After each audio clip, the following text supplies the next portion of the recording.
A service of KIBMradio.com, the Internet's home for an all old-time radio.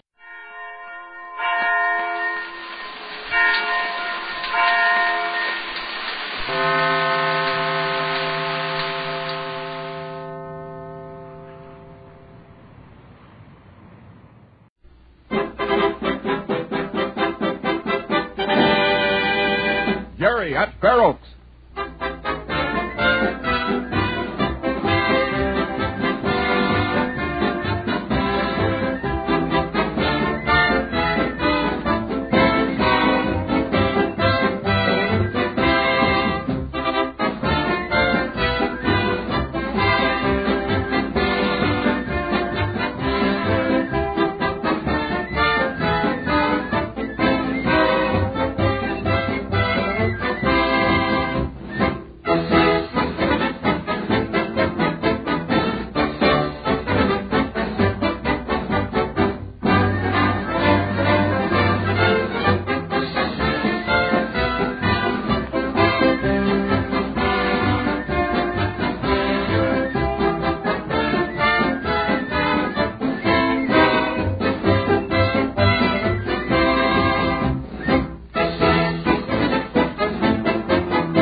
Hey, Tubby, how about a piece of that bread? Or are you going to eat it all? Let's see. 4, 6 is 10, 15, 16, 17, 19 pieces.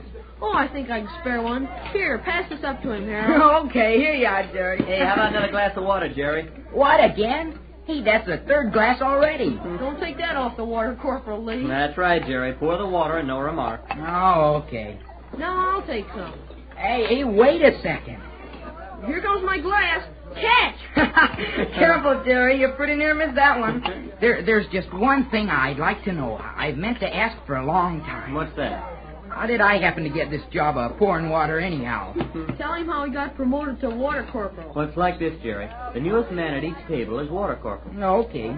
But how long do I keep the job? Until another new man comes along. Yeah, but maybe there won't be another new man. Then you pour the water. Is it such a hard job? No, but I don't get a chance to eat. Go ahead and eat. We've had enough now. Would you like some nice strawberry jam on your bread? Well, where is it? I don't know. I was just asking you if you'd like some. Oh, Tubby. Watch it, Jerry. Here comes a glass. Hurry up. Pour the water. Don't keep the man waiting down at the end. You'd think everybody at this table was a sponge instead of a human being. Here, hand it down. Hand it down to the end. Hand it down. All right, you're all set now, Jerry. All the glasses are filled. Now you can eat your dinner. Hey, you fellas have had your dessert already. Sure, we're not slow eaters. Everyone's finished eating. See, Captain Bogart's going to address us now. Say, you better get a taste of that pudding, Jerry. It's good. Watch it. Attention, men. Attention. Too bad it was swell pudding. Oh, applesauce. No, the pudding. Quiet, please, at that table. I have an important announcement to make, men. Tomorrow afternoon, Major Davis is entertaining a few friends, Army men. And so, instead of having our regular monthly full-dress parade and review next week, will take place tomorrow. I want to see every cadet at his very best. You'll receive further instructions from Cadet Major Metcalf. Cadets Dunlap, Rockwell, Wallace, Swanson, Warren, Lockhart, and Thorpe will be excused from classes in the forenoon to help Kirk Prentice erect and decorate the reviewing stand. Now, Sergeant Alden has a word for you. Sergeant Alden. Thank you, Captain. Men, the annual riding contest between Fair Oaks and Edson Military Institute is not far off. As you all know, the rivalry between FMA and EMI is keen. Now, in the past 4 years, we have each won the Hunter Craig Silver Cup 2 times, EMI being last year's winner and present holder of the trophy. The school winning the cup 3 times becomes the permanent holder. So it's up to FMA to win this next contest and claim the handsome trophy as our own. That cup belongs in the trophy case in Custer's Hall. And we're going to see to it that it's put there. Edson Military Institute has a good team. excellent formation riders, and very good jumpers. But we have a good team, too. Yes, equally good. But I'm sorry to say not complete. Now, there are 2 places open. Those places must be filled in soon. Now, within the next couple of days, I'm going to post on the bulletin board a list of cadets that are eligible for the team. If your name appears on the list, I want you to consider it an honor to come out to the stables and try out for a position. The glory will be yours when we win that Hunter Craig trophy. And we've got to do it. That's all, men. Did you hear that, Jerry? I'll bet your name will be on the list. Boy, if you make the mounted drill team, will that be something? Cadet Captain Lockhart will lead the singing of our alma mater. Attention! Hail to thee, blue and gold, we sing thy praise. Proudly thy banner floats above as we proclaim our loyalty and our love to thee. We our voices raise, our colors hold. Hail then to Pharaoh's and the blue and the gold. Come on, fellas. Yeah, we're right with you, Lee. Did you hear what Captain Bogart said? Dress parade tomorrow. Well, I'll be glad to see that. I've never seen a dress parade. Say, that's right, you haven't.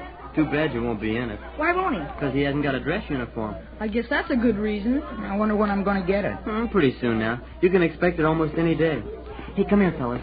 Let's stall here by the doorway. Okay, move over, Harold. Yeah, that's better. Now, listen. We'll have to talk fast. All right. What is it? Well, I figured out a keen place to meet. When? In a few minutes. In a few minutes, we've got to go to the study hall now. I know that, but do we have to stay there? We're supposed to. Yeah, we're supposed to do a lot of things that we're not going to do tonight. Now, get this. One by one, we'll sneak out of study hall. We'll signal to each other when the coast is clear. I may even go up to Captain Bogart's desk and talk with him while a couple of you make your getaway. That's taking an awful chance. Well, don't you want to take the chance? Oh, sure. Yeah. Yeah, man, I'm all for it. All right. Now then, when we get out, we'll go into Captain Rowland's classroom right down the hall there. But it's dark in there, and if we turn on the lights, we'll be caught. Do you need light to talk? Pipe down, plebes, and let me do the talking. I've got this figured out, and it'll work if you'll just pay attention. Go ahead, Lee. Keep pipe down, you fellas. Well, in the first place, we've got to get out of the study hall. Then we'll duck into the classroom. Is that all set? Come on, boys. Down to the study hall. Oh, Yes, sir. The corridor is no meeting place. No loitering. Wow, was that a close call? Yeah. Well, you got the orders now before we go in? Yeah, all set. You understand, Jerry? Harold? Check. Okay, let's go in now. And watch for signals. Let's sit as close as possible together. Yeah, good idea. Hey, right over here. Here's 4 together. Let's settle down now. Right in front here, Tubby. Okay. That's you! Quiet. Do you want to spoil everything? Well, can I help it if I have to sneeze? You don't have to be so loud and attract so much attention. Pipe down. Captain Bogart's looking this way. All right, I'll get up to his desk now and start talking to him before somebody else does. When he's not looking, you sneak out, Tubby. Okay, and duck into Captain Rowland's room. Check. And then you get out, Harold. All right, here I go. Be careful now.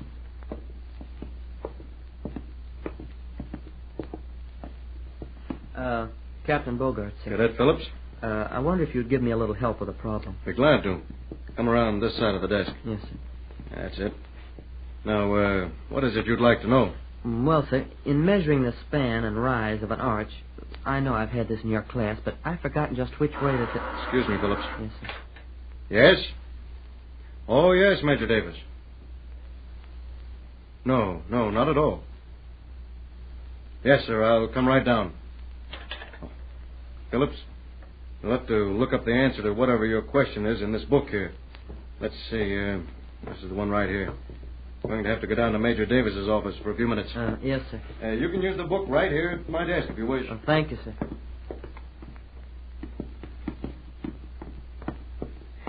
They made it, Lee, and just in time. Harold just got through the door when the captain left his desk. Gee, I hope they weren't caught in the hallway. Come on, let's go. Now? Sure, this is a good time. Captain Bogart had to go down to see Major Davis for a few minutes. Come on, hurry. Okay, but... Come on.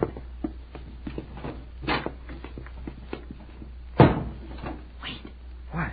There goes the captain into the major's office now. Boy, it's It's lucky he didn't look back. Come on, let's run for it.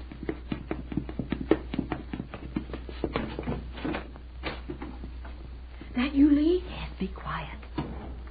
Hey, who's in here? Oh, cut it out, Jerry. Come on down here with the blackboard so we can see a little by this moonlight that's coming in the window. Come on, Harold. Boy, we just made it. I thought for sure I'd get caught. All right, now listen. We got to work fast. Is the paint set, Tubby? All set. A nice wide brush so we can work fast. I had to go all around the block to plant the stuff. I went down once. All right. We can hear that later. Now, let's draw lots and see who's going to do the painting. How you going to do that? I've got it. Let's toss erasers. I don't get you. What do you mean, Jerry? Well, we'll lag erasers against the wall, and the one coming nearest gets to paint the stack. Oh, good idea. All right, grab an eraser, you fellas. Yeah, I got one. Okay, now stand back. Out here. You go first, Harold. Okay. Boy, that was a close, but it bounced back. I'll go next. I can't see it. It's about 2 inches from the wall. Okay, here goes mine. How's that? I can see mine all right. And you'll have to go some to beat that, Cadet Dugan. Well, looks like I get the honor of doing the paint job. Just let me up that smokestack. Yeah, wait a minute. I'm good at this lagging. What do you think I suggested it for? Okay, go ahead and let's see. Jerry wins! Shh, quiet. How's that? Right against the wall. Yep, you've got it, Jerry. Congratulations. Now, what's next to take up? Well, the paint and brush are ready. You're going to do the painting, and we'll help with the ladders. Yeah, and stand by to give warning. When do we do it? Let's meet in our room right after taps. Before the officer of the day makes his rounds? Sure, why not? He doesn't look in the rooms the first time around. Okay, that's it then. All meet in our room. Even before taps. Sneak over from the washroom. Check? Check. Come on, then. Let's get out of here. Captain Bogart will be coming back any minute. I'll open the door and see if the coast is clear. How is it? Okay, come on. Hey, wait a minute. I left my composition book in the room. You would. Well, go on back and get it. Hurry. We'll sneak back into study hall. Come on, Jerry and Tubby. All right, Major Davis. Linwell, Yes, sir. what were you doing in Captain Rowland's classroom at this hour of night? In Captain Rowland's... yes, sir. Come on, quit stuttering. What were you doing in there? Nothing, sir. And what did you go in there for? Well, what did I... Yes, sir. Is anyone else in there? Oh, no, sir. Are you going to tell me what you were doing in that room? Oh, no, sir. I mean... Never mind, Linwell. I think I know what this is all about. I recall you and a couple of other cadets talking here in the hallway before you went into study hall. And I think I remember who the other cadets were. I'll look into this later. Go on now. Get back into study hall. Yes, sir. You might tell your friends that you were caught. They might be interested in knowing. Yes, sir.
ever told.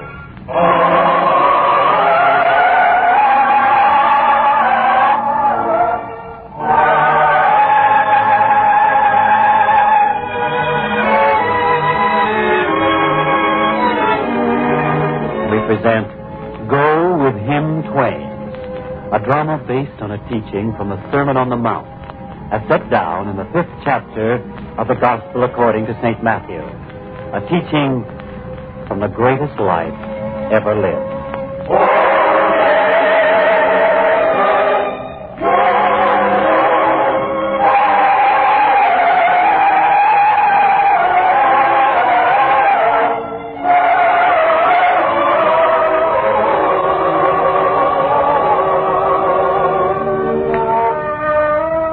It is afternoon in Galilee, and the sun stands far to the west. But there are some people in Galilee who do not notice that the day is almost gone. For they are gathered at the foot of a green sloping mount, and they gaze upward in reverence and intense belief as the voice of the Master reaches out to them. Yet if there's any one faith that can be deemed to be more intense than all the others, it is that of the young boy Abner. He holds tightly to his mother's hand, and he looks upward, his eyes fixed on the Master's face. Everything is true, Mother. Everything. Of course, my son. Else the Master would not say it. I didn't mean that. I meant that everything that Father used to say about him is true. Yes, Abner. So the very day he died, your father was a strong believer. And he was right. Yes, my son. Now be still. There is more teaching to hear now.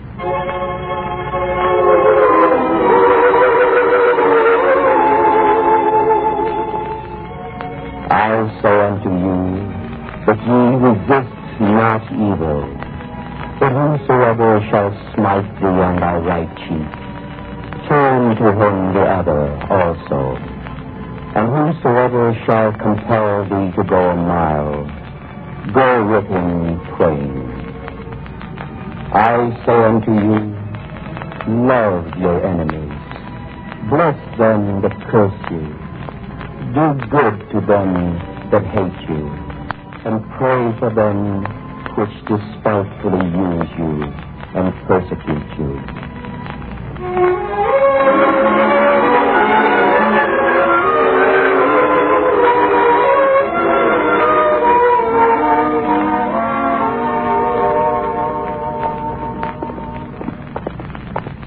Mother, there was another thing we heard the Master teach. Remember when he said, whosoever shall compel thee to go a mile, go with him twain. There was not a single word he said that you do not seem to remember, my son.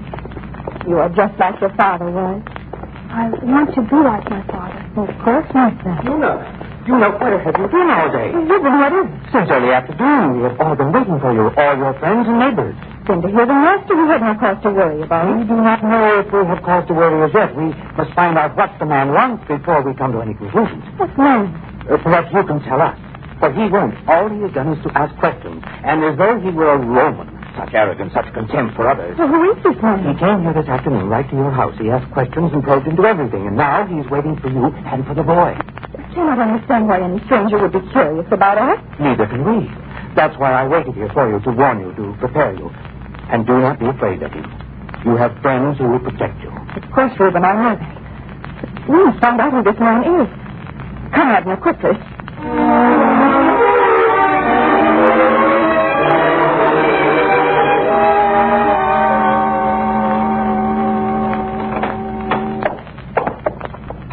Sir, you have been waiting for us? Are you the woman you know? Is this your son? Yes, sir. No, one moment, please. What are you going to do, woman? You have lit 2 lamps. I must put one of them out. Oil is too costly to be wasted in such a manner. A little bit of oil, and you must be so frugal with it. Well, isn't that hard to understand when one has had a chance to look around this place? You have been spying on us? I have been looking about this miserable little place, if that's what you mean. You have no right to talk to me in this way. Who are you? Come, boy. Come here. Mother. I'm here for your own good, boy, so do not be afraid of me. Mother, no. Boy, I am your grandfather. My grandfather? Oh, you are Samson. Yes. Now I wish to see my grandson. See what kind of a child he is. Come here, boy. Abner, you know Gertrude? Yes, Mother. Look at you. These are not clothes, but rags. They are clean. Yet they look as if one more good washing and they'd go to bits. They are the best we can afford now. Oh, I know that. I know that very well. I've looked about this place. Handful of grain in the crock there. Enough dried lentils for perhaps one meal. Can you not explain your poverty to me? It has not gone well since Joseph died. They did not go so well before that. As I warned him.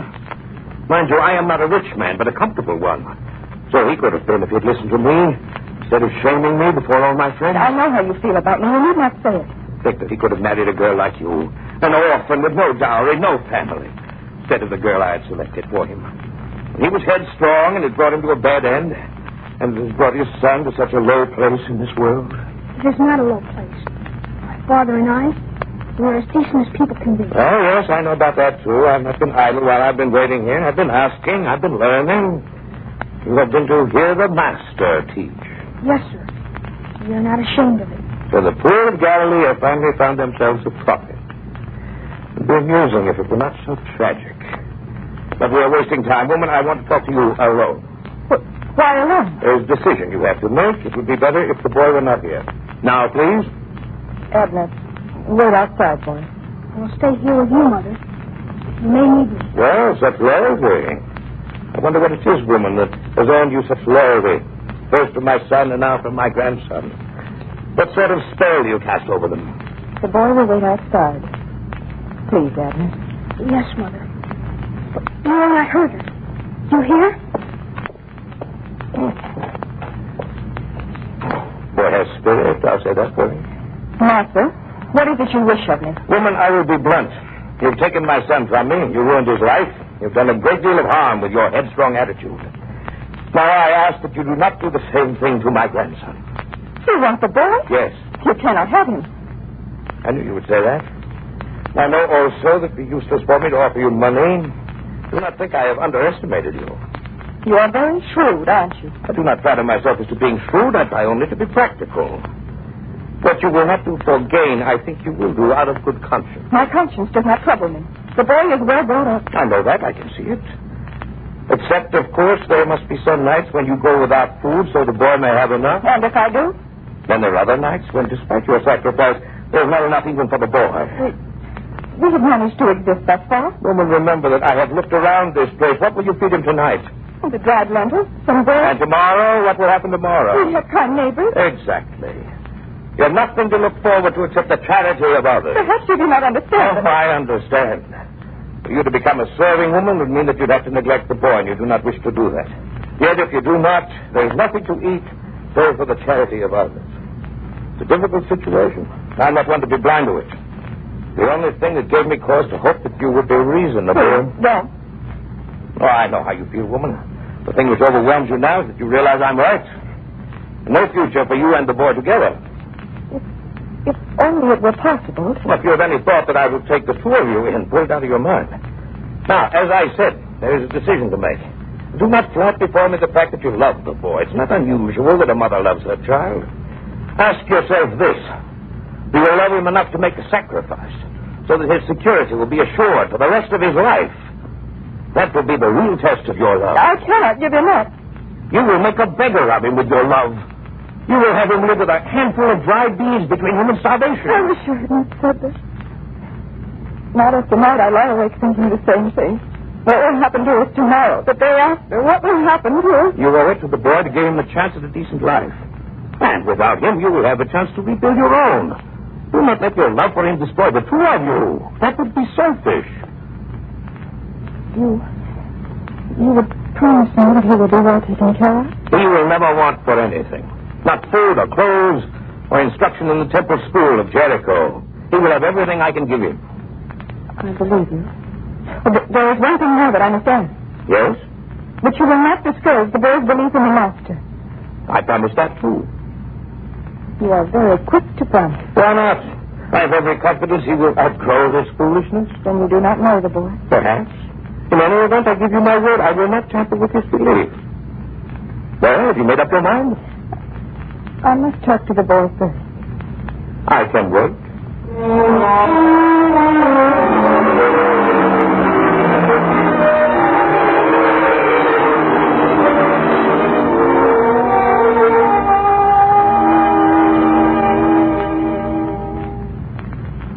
Abner, there are pleasant things to think about.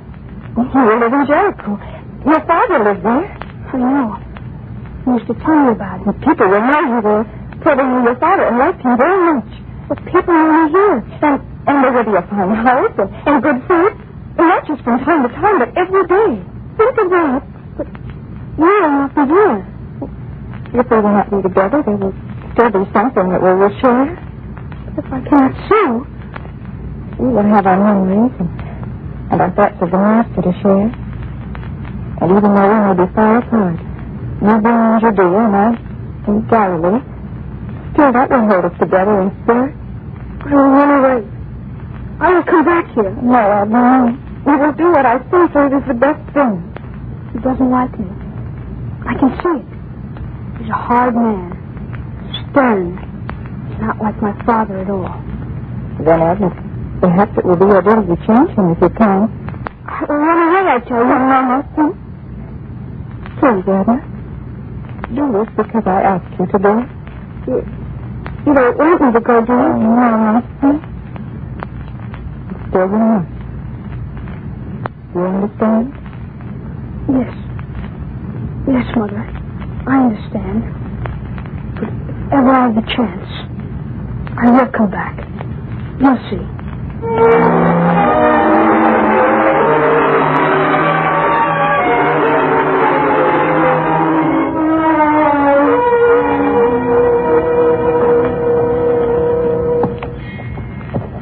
Well, boy, I suppose you are looking forward to the life that is ahead of you. Possibly trying to imagine what it would be like. No, sir. No? Well, then perhaps at this time you did think about it. For example, during the day you will study under learned teachers. In the evening, you will tell me what you have learned. We will sit on the roof of my farmhouse in Jericho, talk about all manner of things. You say so, sir. It would do no harm for you to become used to calling me grandfather. I do not think I can say it, sir. And why not? I am your grandfather. Yes, sir, but I do not think... Please, sir. Come, boy, I will not be hard with you, but neither will I pamper you as your mother seems to have done. Now, you will say it. Go on. Please, sir. Don't make me... Say the word. Say it, I tell you. Yes. Yes, sir. Grandfather. Good. Perhaps now that you have said it once, it will come easier to you the next time. And another thing, you might as well get used to discipline. I can tell you now, you will not be allowed to grow up as your father was. You will know what discipline is, what obeying means. You understand? I think so, sir.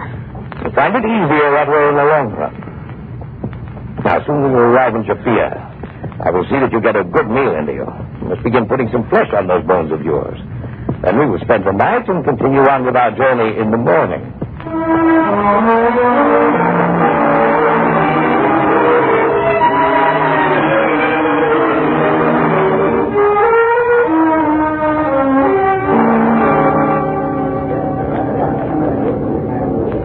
Innkeeper, I wish some fine roasted meat, some fresh bread, and some wine. My grandson's a very hungry lad. Abner?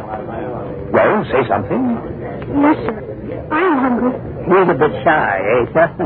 Well, you think a boy would be excited about going on a journey with his grandfather? Oh, come, lad. Let's see you smile. Come now. No, wait, no tears. A smile.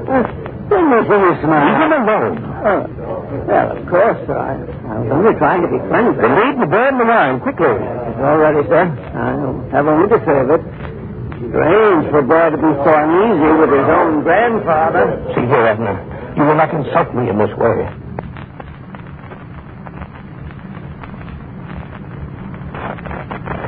I didn't mean to insult you, sir. I couldn't help it. I couldn't. You will force yourself to smile. And remember to call me grandfather. I will try, sir. Grandfather. Remember, grandfather. Oh, you innkeeper, you're back. Yes, sir. How long have you been standing here?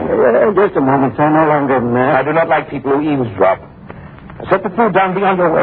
Yes, sir. There, the platter of meat, some loaves of bread. And the flagon of wine? Portion out some of the meat for my grandson. Yes, sir. Here, boy, here's a fine, tender piece of meat for you. Here, let me tear it apart for you. There. Oh, what is it, boy? Too well done? Or not enough? Well, start eating. Abner, pick up the meat. Start eating. Not without saying a prayer, sir. Oh, yes, of course. Good Lord, we thank you for this food which you have given us. Amen. Now, Abner. Sir, my mother and I, we say another prayer. Oh? Yes, sir.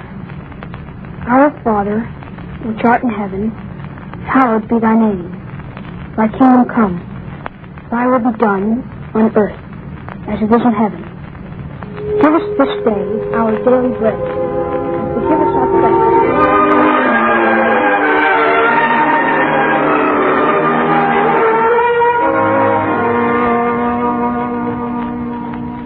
Well, sir, did you find everything to your satisfaction? Quite satisfactory, ain't you, sir? But I see the boy has not finished his food. Well, no wonder he's asleep. Yes, he's tired from traveling all day. But that was not the reason he didn't finish his food. Then he didn't like it? Not that I read. Before he fell off to sleep, he said something about a little to give to the beggars at the town gate. Oh. And him without enough flesh to cover his bones. Oh, so is it not a fine thing? A noble thing in a boy that he thinks of others when he himself is in need. He's a foolish boy, but he'll get over it. Sir, perhaps you will not like to hear it, but there is one thing I hope he does not get over. Really? That prayer, he says. I cannot tell you what it meant to me to hear him say it. Wherever did he learn such a prayer? From the Master. A fine prayer. Very fine indeed. And he's quite a nice boy, your grandson. Say that as though your daddy is my grandson. Well, I didn't say he wasn't. You inferred as much. Oh, no, sir. He is my grandson? Well, you have good reason to be proud of him, sir. He's a well-brought-up boy and righteous. Yes, very righteous. Enough talk. Show me where we sleep for the night. Let's put the boy to bed. Oh, yes, sir. This way. Oh, carry him. This way, sir.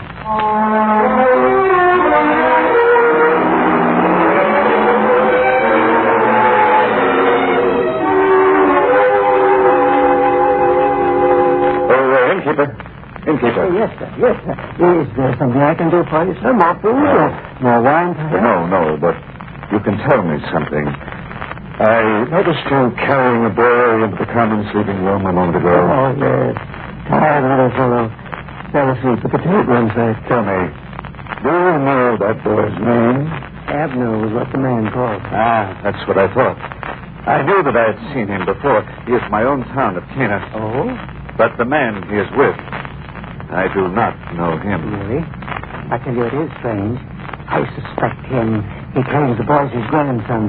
That is difficult to believe. For one thing, they have nothing in common. They're as different as two people can be. And what I am thinking may be right.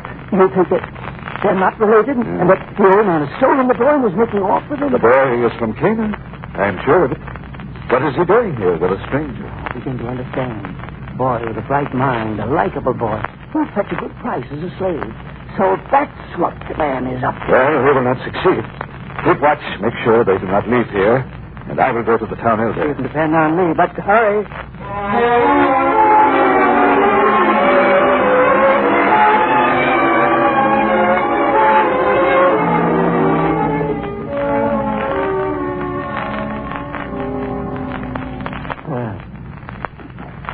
Sir. Wake up, sir. There's someone to see you outside. What do you want? Let me speak. That's very important. And please do not let me speak any louder, for I do not wish to wake the boy. Now come, sir. Someone to see me? Yes, sir. Must be a mistake.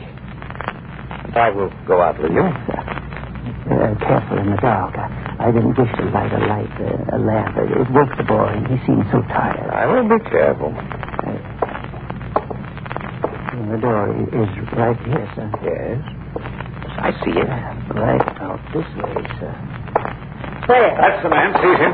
Yeah. But pardon me. You have no right to seize me. You had better go along, sir. But I have done nothing wrong. That will be for the town elder to decide.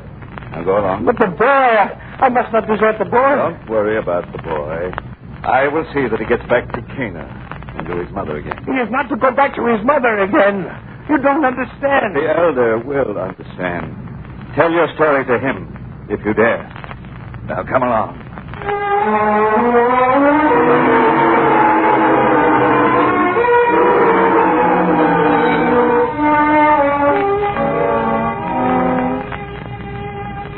You keep saying that you are the boy's grandfather, yet you cannot prove it. But I am.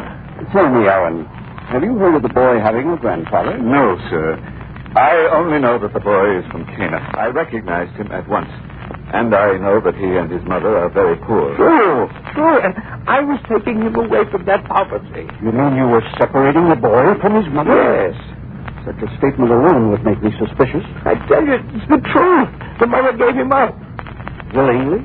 Well, I would not say she gave him up willingly, but she did give him up. And, innkeeper, you say that the two are very unlike each other? Yes, sir. As different as night and day. They even pray different. There's no crime in that. And the boy treats him like a stranger. He doesn't call him grandfather. Now, believe me, if it were not true, I wouldn't say it. After all, what have I to gain? I'm doing myself out of the money he owes me for food and a night's lodging. Would I lie to cost myself money? Of course not. Well, sir, do you have any proof that the boy is your grandson? Is there anything you can say? What can I say? What can I show you? Then we shall have to ask the boy. The boy? No. No, don't do that. Why not? Would not the boy know if you're his grandfather? You don't understand. The boy has no reason to like me. He wants to go back to his mother. He would deny that I'm his grandfather. Strange that you would not want the boy himself to tell me. This is very suspicious. Well, innkeeper, Aaron, you may go back to the inn. This man will stay here, and I will ponder this thing till morning.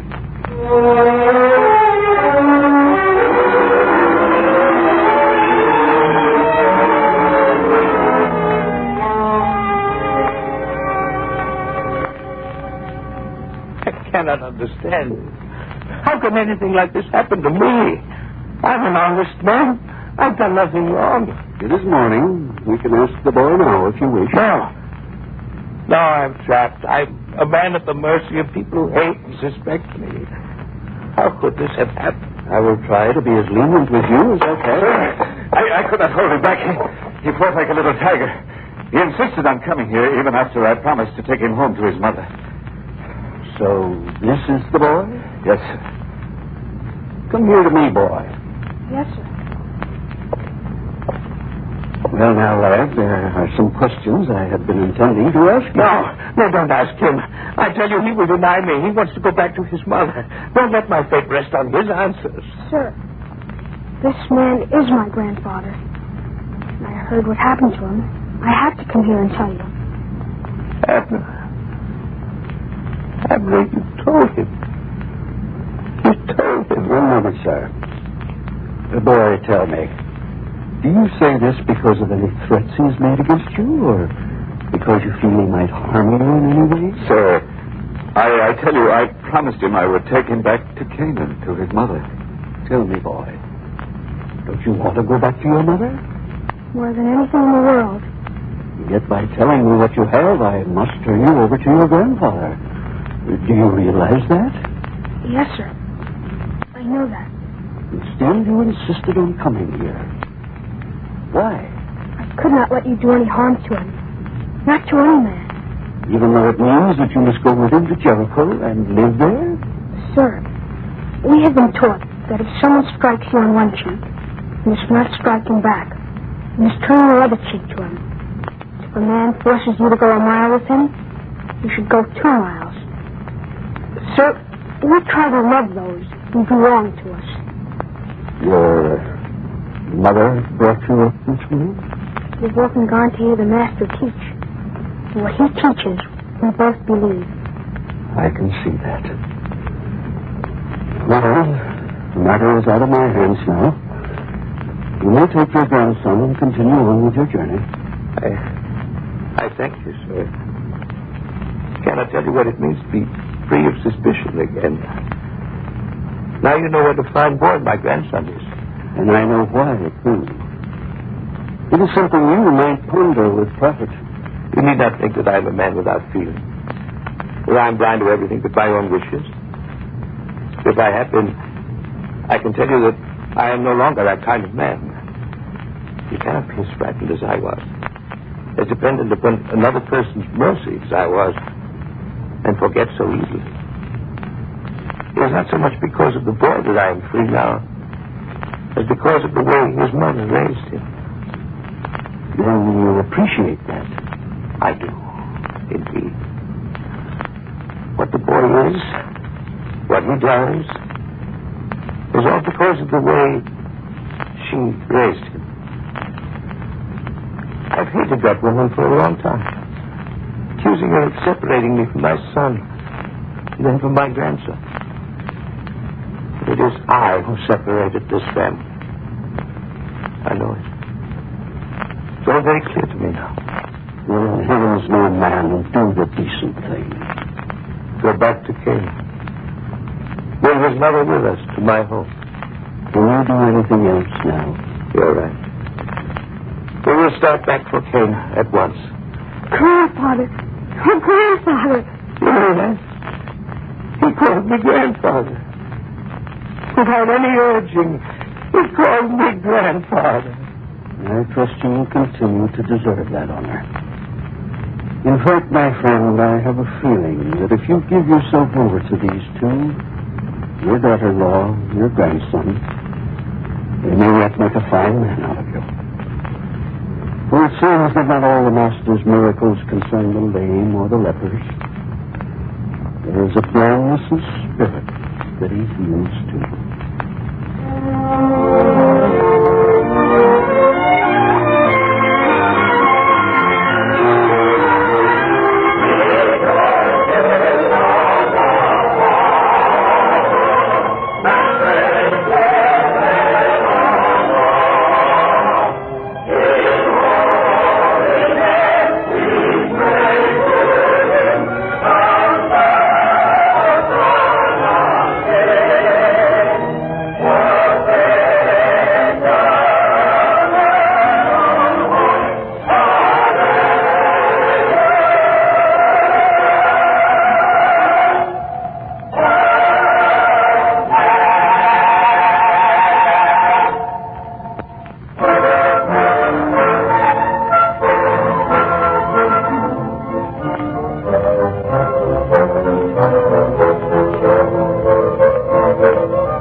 On this same station, we will present another episode in the greatest story ever told from the greatest life ever lived. This is the United States Armed Forces Radio Service, the voice of information and education.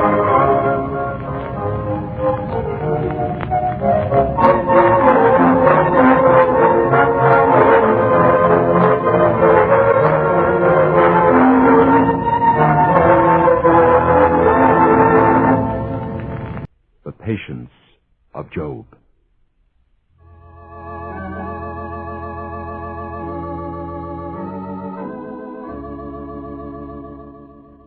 In the time of the patriarchs, there lived in Arabia a man named Job, a holy man of many virtues, the greatest of which was patience. And the Lord blessed Job with riches beyond those of his neighbors. Unlike most men, Job declined even to contemplate his riches. Master? Yes, Cyrus? May I have a few minutes to speak with you? Of course, Cyrus, but now be quick. It is nearly time for prayer. It is always time for prayer. And what is wrong with that? Oh, nothing, Master. Master, I'm a loyal and devoted servant, am I not? If I did not think so, I would not have appointed you my overseer. And under my guidance, your riches have multiplied many times, have they not? Indeed, yes. Now, what is troubling you? If I may be so bold, do you know what your countrymen say of you? No. They say to me, your master is a man of great wealth. But unlike other men of great wealth, he doesn't even know how much he has. Well, it's enough for me to know that it is there without gloating over it. I suppose what they say is true. I do not know exactly what I possess. It need not be true any longer. I have just completed for you a complete inventory. You and I will sit down some evening and go over it. But I could give you an idea right now. You promised me a few minutes. Very well, I owe you that much out of consideration for your labor. What, then, have I got? 7,000 sheep. Is that good? It's twice as many as any of your neighbors. Shearing is a chore. Do we have help enough? A small army of servants, all of them well fed. That is good. To go on with my inventory, you have 3,000 camels.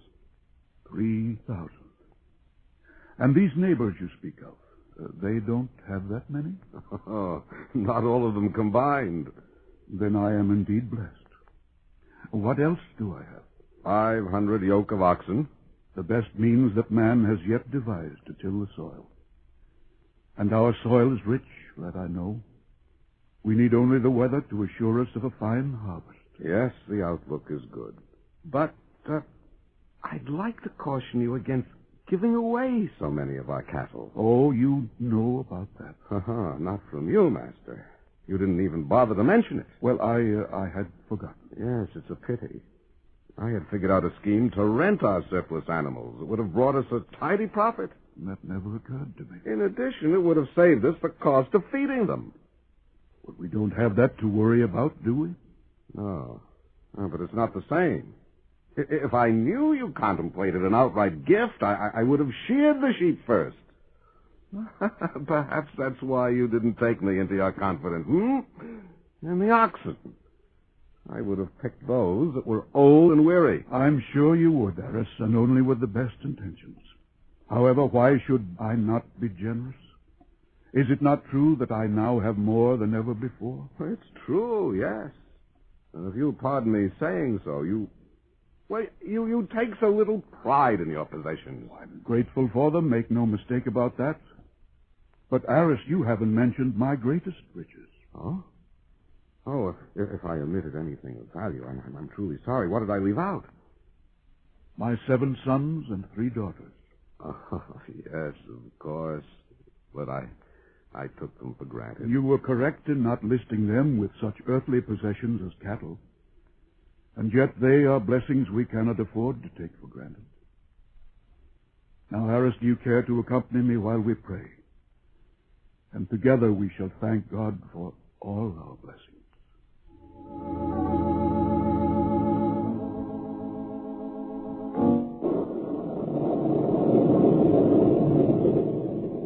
Satan.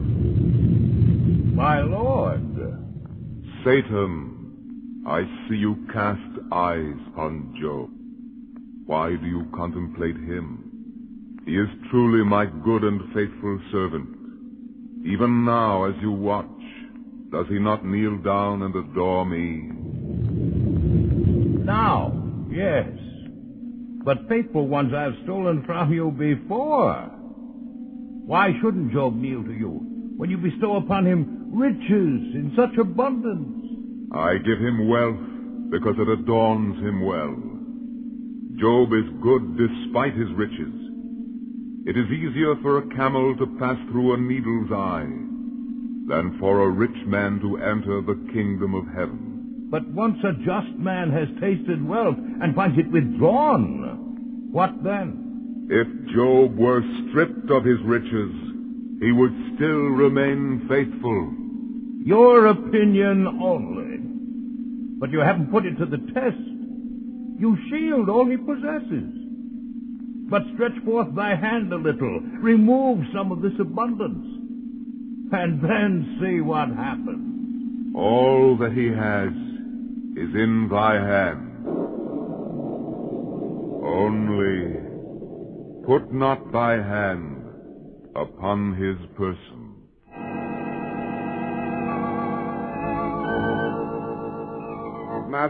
Master. Aris, didn't I tell you never to disturb me when I am at prayer? Yes, Master, but this was so important. I didn't think it should wait. Then speak out this news of such importance. A messenger has brought bad news. The Sabians have taken all our oxes and asses. Withdraw the servants from the fields while there is still time. It is too late, Master. All our servants are slain.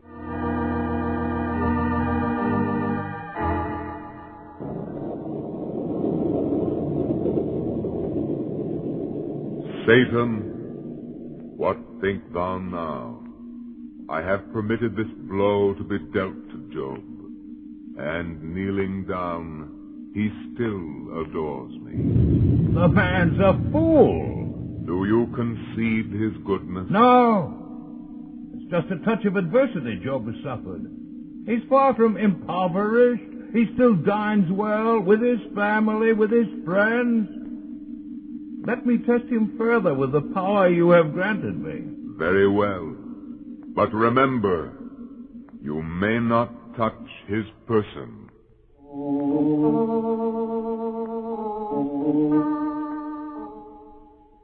Aris, I see it in your eyes. You bring me more bad tidings. Yes, Master, and another messenger has arrived. Fire has fallen from the heaven and consumed all your sheep. This is indeed a calamity. Our shepherds, are they safe? No, Master. They too have been consumed by fire.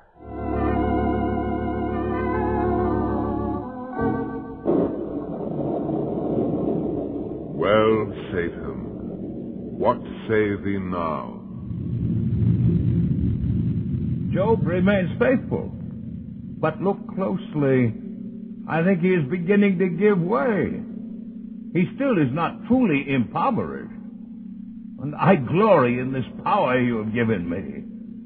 Remember, you said I could touch anything except his person. I haven't finished yet, my Lord. I haven't finished.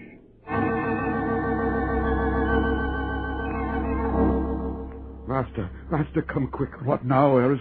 The Chaldeans have taken our camels and slain the last of our servants. You are no longer rich. That is something we must face, Aris.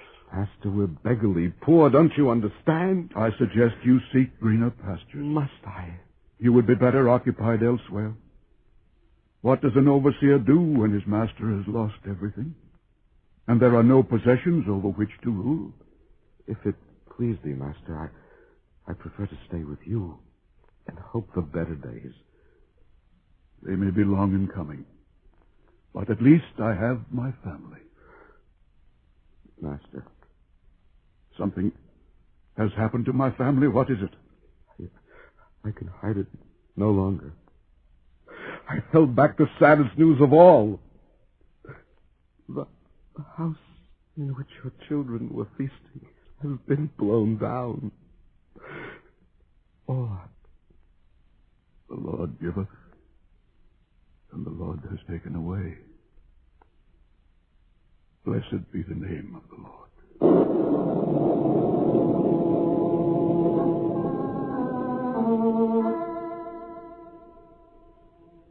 Look thou, Satan. Job is deprived of all he possesses. He has lost even the children he held so dear. Yet, kneeling down, he still adores. We vie for his soul, but on whose terms? Your own. You allow me to test him, and yet you deprive me of the sharpest weapon of all. There are those men who manage to survive adversity so long as they themselves are immune. Job is such a one. Allow me to touch his person. I have already permitted this just man to be tried as few before him have ever been tried. Job differs not from other men. His flesh and blood. I can still win. Remove this final shield, and I will snatch him from you, body and soul. His shield is removed. Master, it pains me to see you like this, struck with a grievous ulcer, covered with sores from head to foot. These things shall pass as all things earthly do. If such things were visited upon me, I doubt that I could keep the faith as you have done. Even your wife is upbraided you for your folly. She was greatly overwrought. She will think better of it when she has had time to reflect. I do not for one moment admit that the Lord has forsaken me. Well, your friends have. Seeing you this way, they have begun to question among themselves your adversity. In what way? Well, they see in you faults they've never seen before. They picture you as a wicked man whom God has justly punished. Yes. I can hear Satan whispering, "Why do you remain faithful? He has turned even your friends against you. It is by this means he tempts me to evil."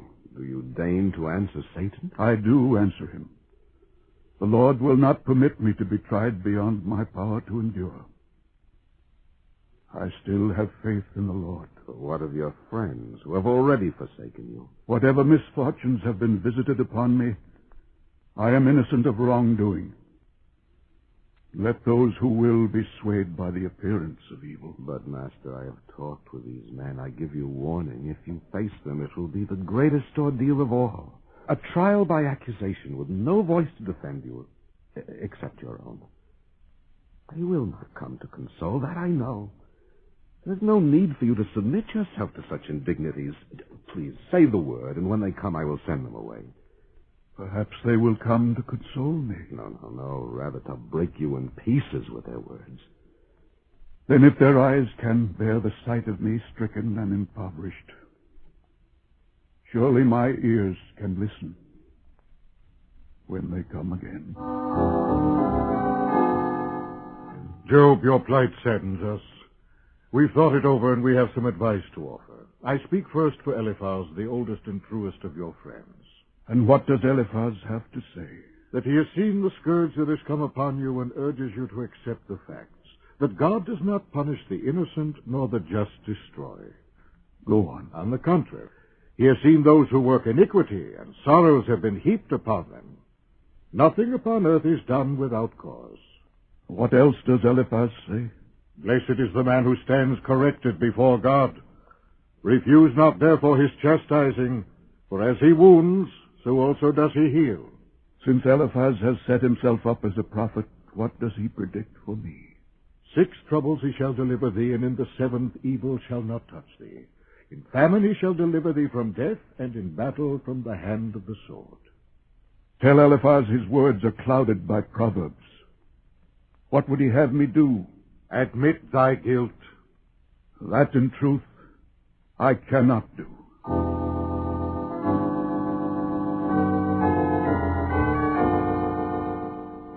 Job, again I speak to you, this time on behalf of Sophar the Namathite.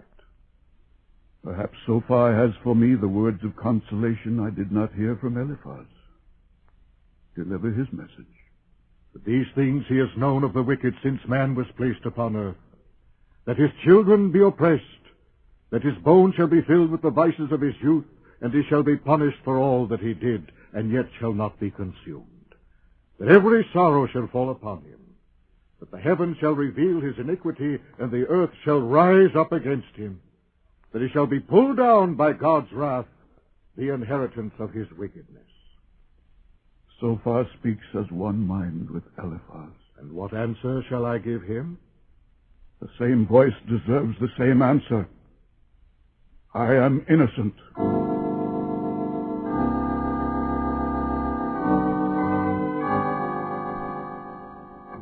Job, out of deference to my friends, I have saved my own appraisal until last. Do you wish to hear it? Of course. Why should I deny you the same privilege I gave to Eliphaz and Sophar? At least you listen, although you heed not the words. Here then is my considered thought. Why do you deny the justice of God? If you will beseech the Almighty, if you will walk clear and upright, he will presently awaken unto thee, and will make the dwelling of his justice peaceable. Indeed, I know that it is so. that man cannot be justified compared to God.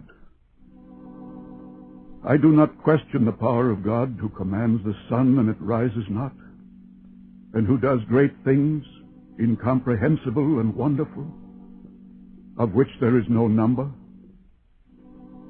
And who am I, therefore, to say to him, why dost thou do this or that? If I sought to justify myself, my own mouth would condemn me.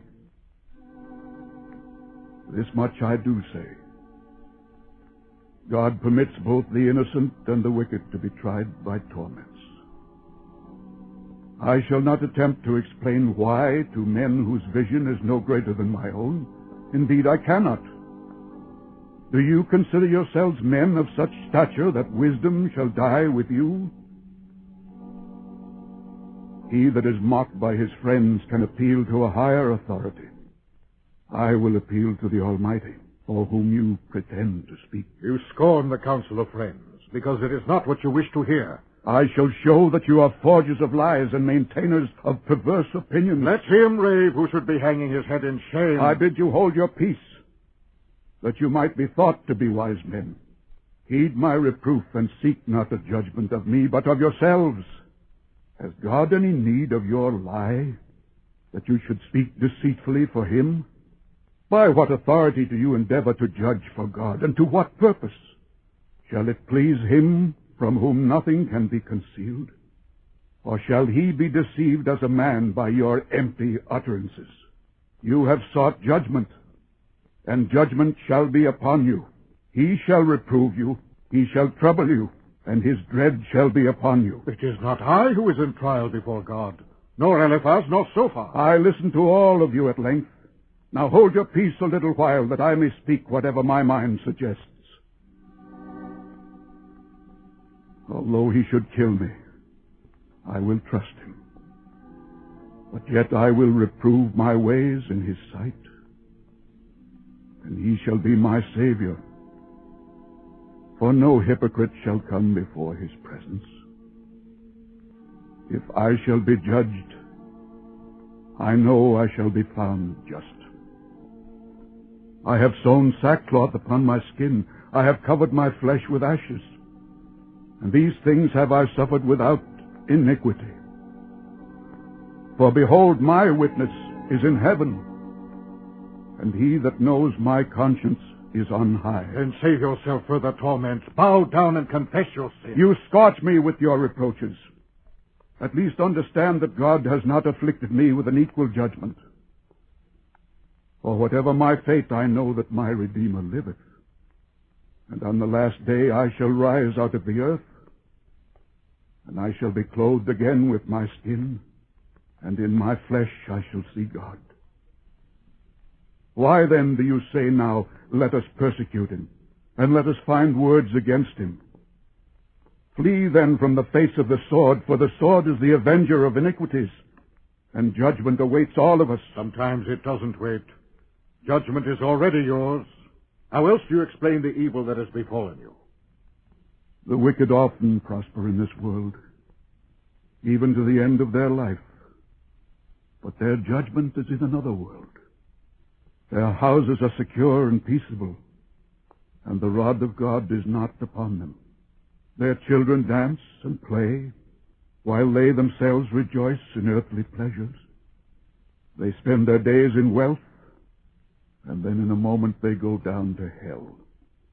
Who have said to God, depart from us, we desire not the knowledge of thy ways. Then listen to us before it is too late. Although you rebuke us as a criminal scolds his executioner, we are still ready to give you the benefit of our wisdom. Wisdom? Where is wisdom to be found? Behold, the fear of the Lord, that is wisdom. And to depart from evil, that is understanding. We've bandied words long enough. You refuse to reconcile yourself before God. Therefore we would have none of you. Let his wrath be upon you.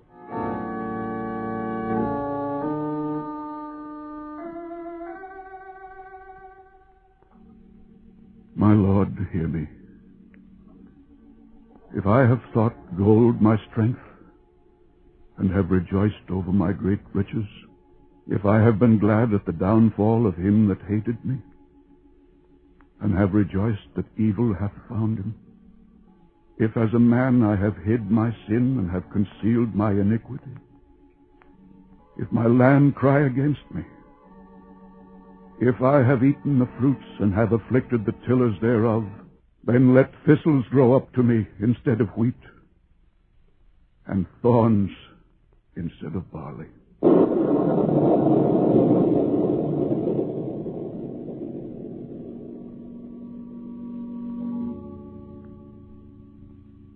Job. Yes, my lord. You asked for a judgment. I did, but not now, O Lord. Let it come on the last day with those of equal guilt around me. Gird up thy loins like a man. I will ask thee, and thou answer me. I'll try. Where wast thou when I laid the foundations of the earth? Tell me, if thou hast understanding, upon what are its bases grounded? I don't know. Who shut up the sea without doors?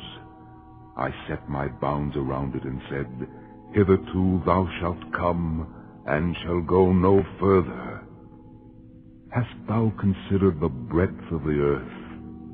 Tell me, if you knoweth all things, where is the way where light dwelleth, and where is the place of darkness? I don't know. And yet you ponder your ordeal, and seek to find the answers that are not given man to understand? Hast thou entered into the storehouses of the snow? Who is the father of rain, or who begot the drops of dew? Canst thou send lightnings, and will they go, and will they return, and say to thee, Here we are? No, Lord. That power is thine alone. Shall he that contendeth with God be so easily silenced? Surely he that reproveth God ought to answer him. But what can I answer, since I have spoken so inconsiderately? I will lay my hand upon my mouth. I will ask thee, and do thou tell me. Wilt thou make void my judgment, and condemn me, that thou mayest be justified? My Lord, I know that thou canst do all things, and no thought is hid from thee. Therefore I have spoken unwisely of things that exceeded my knowledge. Therefore I reprehend myself, and do penance in dust and ashes. And the Lord appeared to Eliphaz the Themanite, and to Sophar the Naamathite, and to Baldad the Suhite. My wrath is kindled against thee, because you have not spoken the thing that is right before me, as my servant Job hath done. Take you therefore 7 oxen and 7 rams, and go to my servant Job, and offer for yourselves a holocaust, and my servant Job will pray for you. His face I will accept, that folly be not imputed to you. So the 3 accusers did as the Lord had commanded. And when Job had prayed for them, the Lord accepted the face of Job, and blessed him for many long years thereafter.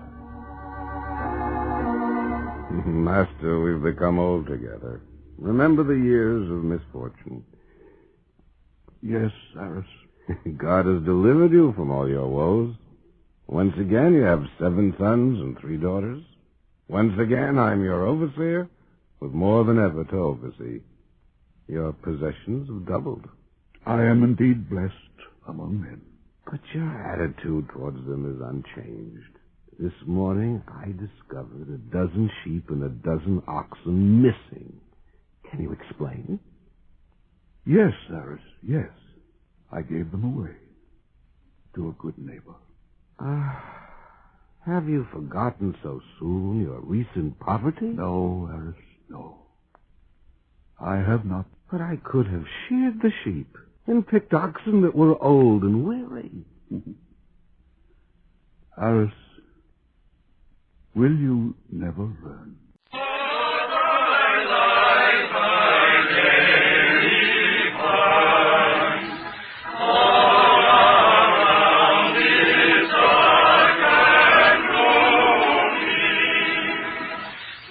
National Broadcasting Company, in cooperation with the National Council of Catholic Men, presents the Catholic Hour.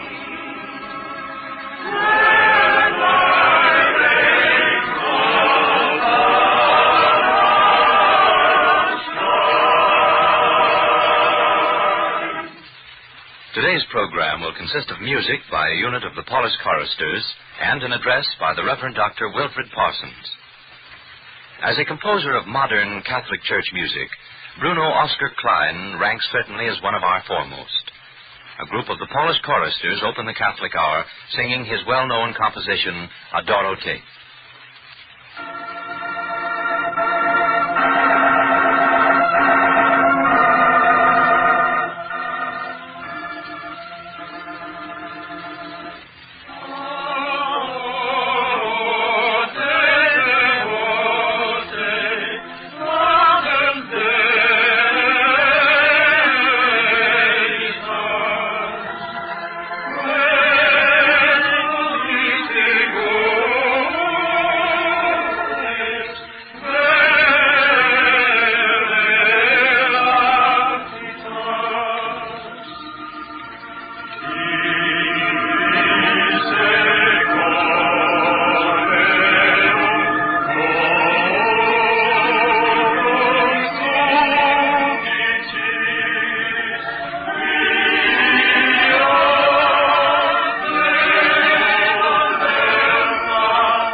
Father Wilfred Parsons of the Society of Jesus, professor of political science at the Catholic University of America, will now deliver the last in his series of 2 addresses on social regeneration.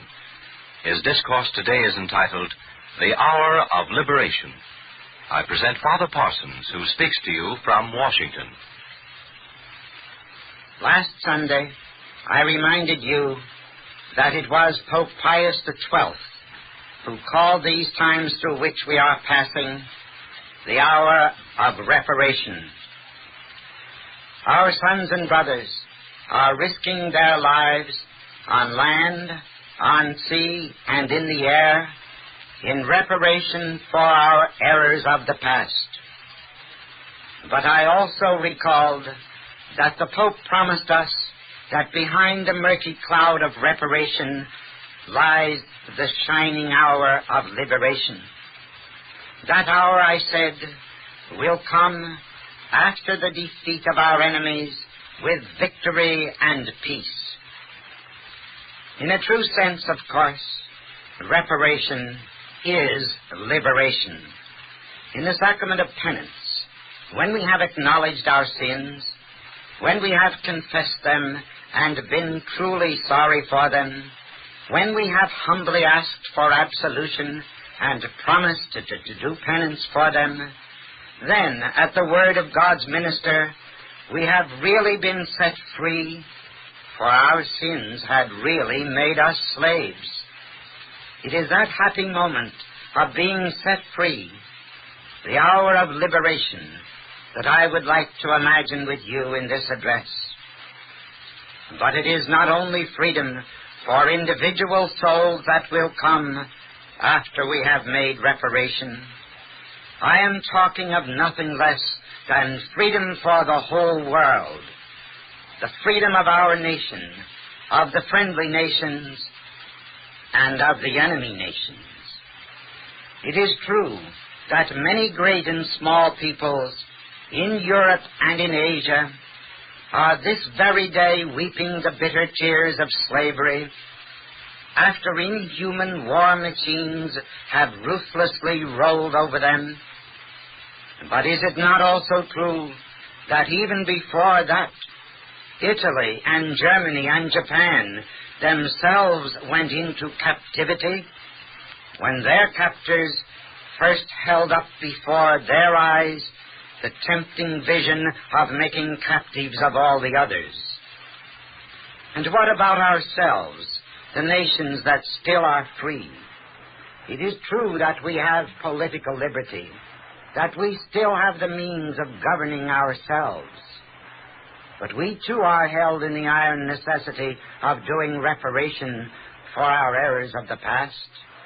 Those errors which also held us captive will not dissolve until, in the hour of liberation, we shall have left them behind us and turned our eyes towards a resplendent new world in which those errors shall have no place. We may not forget that it was those very same errors which our enemies took and fashioned into chains for the enslavement of the world. The slavery of wealth, the slavery of labor, the slavery of the schools, the slavery of the state, the slavery of the church, the slavery of all the nations. All these slaveries we of the free nations in our innocent ignorance preached and sometimes practiced.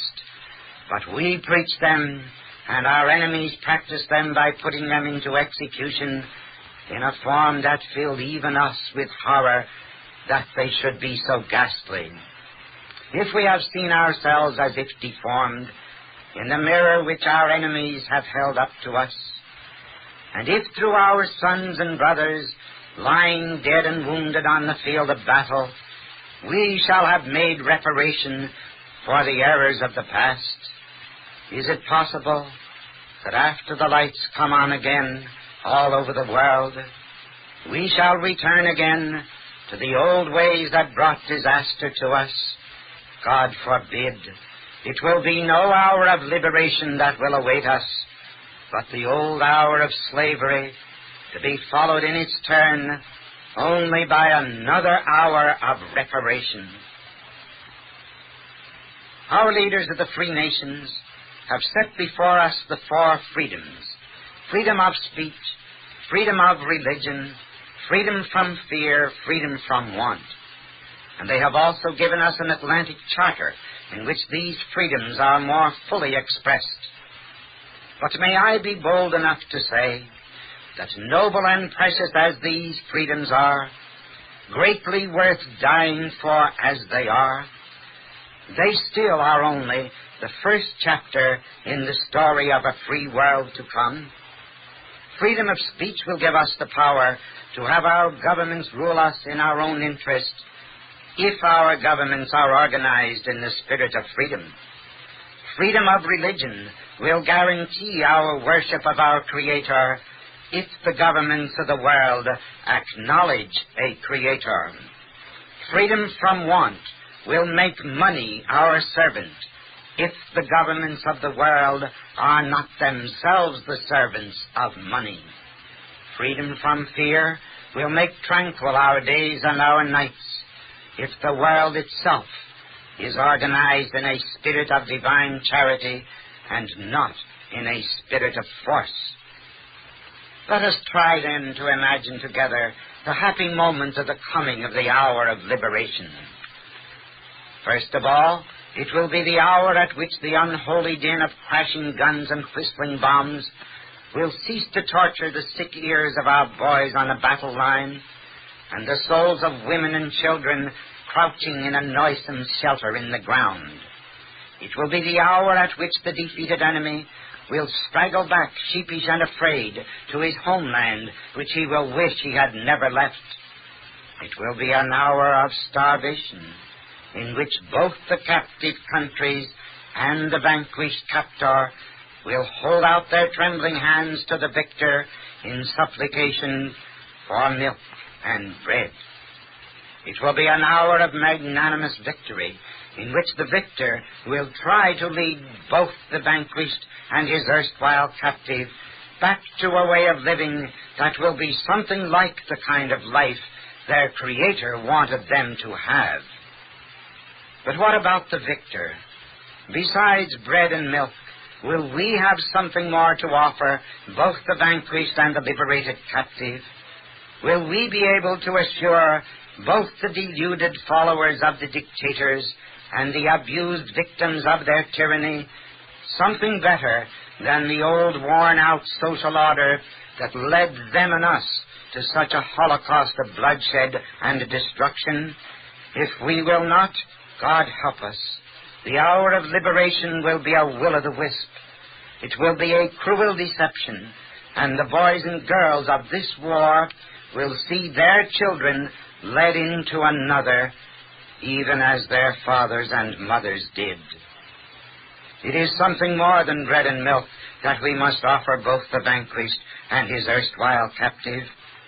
And what we will have to offer them will be the vision of ourselves, changed into new men and a new society. They practiced what we preached. Let us in God's name not preach it anymore. There are those even now who tell us that we have no alternative. Either we must go back into the old selfishness, which they called by the name of individualism, or sometimes free enterprise. Say, we must yield ourselves up to a new collectivism, which may be a new kind of fascism or the old and discredited communism. If that is the only choice that lies before us, then I repeat, God help us, because before God, either we will have to fight another war to liberate us from tyranny once again, or we will have yielded to the tyranny without the necessity of fighting another war. The old selfishness will certainly bring us to another conflict, but if we accept collectivism in advance, there will be no need to fight another war, for we will have lost it before the guns begin to fire. The hour of liberation, then, must mean two things, or it will mean nothing. It must mean that we will be set free from the old error of selfishness at home within the nations, and it must mean that the people themselves must be set free from national selfishness as well. Never forget that our enemies led their own people captive by painting selfishness in the fair and lying colors of liberty and security for themselves. We of the free nations cannot disappoint the anguished hopes of the world by enacting such another tragic comedy as that. Before all, then, we must have peace at home before we will be able to promise peace to the world. We cannot go back to the old idea that free enterprise means nothing more than war, a desperate war for survival, war between industry and industry, war between company and company, war between employer and worker. Neither, on the other hand, can we adopt a new idea, fascist or communist, as you will, that war within society can be conjured away by subjecting everybody, worker as well as employer, to the omnipotent state. That would be peace indeed, but it would be like the peace of death. The human spirit would be enslaved by it, just as surely as it was by the old individual selfishness. No, let them not tell us that we have only to choose between them, between individualism and collectivism, as if there were no other choice. That would be like saying that we can have tyranny or anarchy, an anarchy that leads to tyranny, or a tyranny that is ordered anarchy. Social peace is neither of these things. Social peace is liberation. Liberation from selfishness. Liberation from greed and unbridled power. Liberation from exploitation, whether it be exploitation by the public authority or by private individuals. Most of all, social peace, as Pius XII told us last December, must prevent the worker, who is or will be the father of a family, from being condemned to an economic dependence and slavery which are irreconcilable with his rights as a person. No, social peace is the fruit of justice, and justice means a decent regard for the rights of all. Social peace will not be attained by confiscating private property, but neither will it be attained by continuing to restrict private property to the few. We of the United States will be able to come before a post-war world with a clear conscience and with clean hands only when we have organized our own social order on the basis of justice and of peace. And what about that post-war world, when its women and children creep out once again from the cellars of their ruined homes, and when its tired soldiers trudge wearily back to find employment once again in their shattered factories and their ravaged fields? Will we solemnly instruct them, with tragic irony, that the nations also have now to choose only between the old international anarchy that always led to wars and a new international tyranny that will be like the peace of death? No, we cannot return to the old national selfishness that called itself sovereignty, but really meant that a nation could do what it pleased in the world without regard to the rights of other nations. But neither can we allow to be forged upon the nations the chains of an international totalitarian slavery that will destroy their existence. International peace must be like social peace. It, too, is liberation. Liberation from selfishness, liberation from fear, liberation from the crushing burden of military service.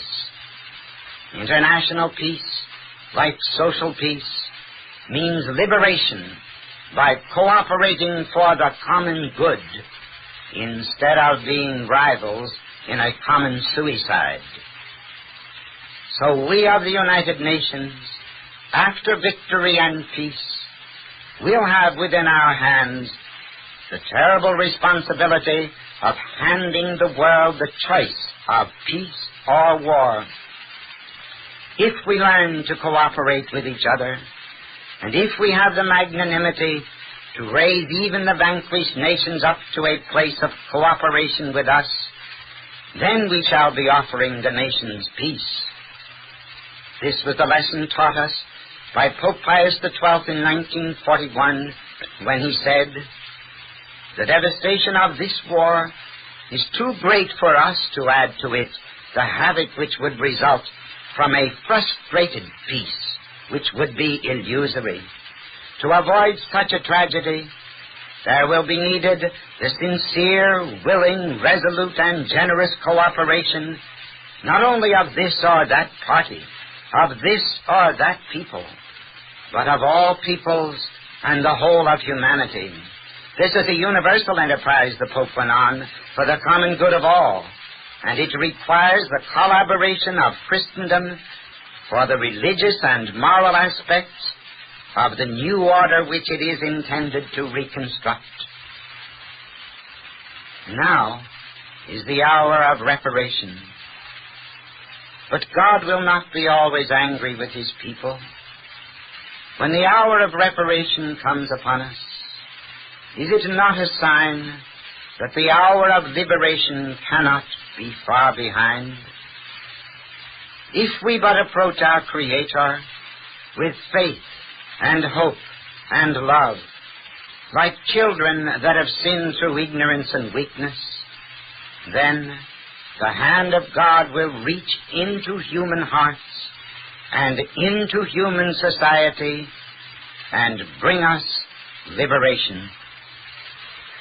Thank you, Father Parsons. The program continues from New York City. The address you have just heard was entitled The Hour of Liberation and was delivered by the Reverend Dr. Wilfrid Parsons of the Society of Jesus, Professor of Political Science at the Catholic University of America. This was the last in Father Parsons' series of 2 addresses on social regeneration. A copy of today's talk may be obtained by writing to the National Council of Catholic Men, Washington, D.C., or to the station to which you are now listening.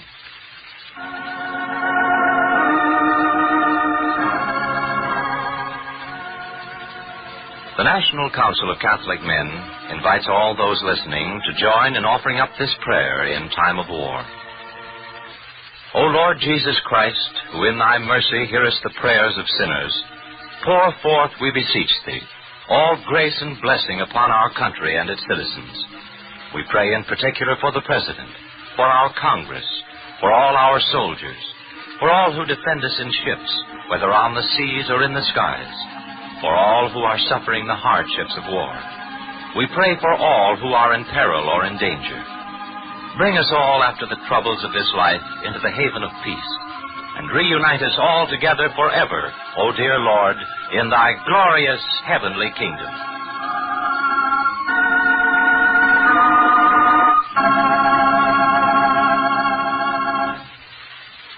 The Catholic Hour continues with the singing of the beautiful May Day carol, I Sing of the Lady, of All Most Fair.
Was never none so good, on the green of anywhere as a lady of motherhood.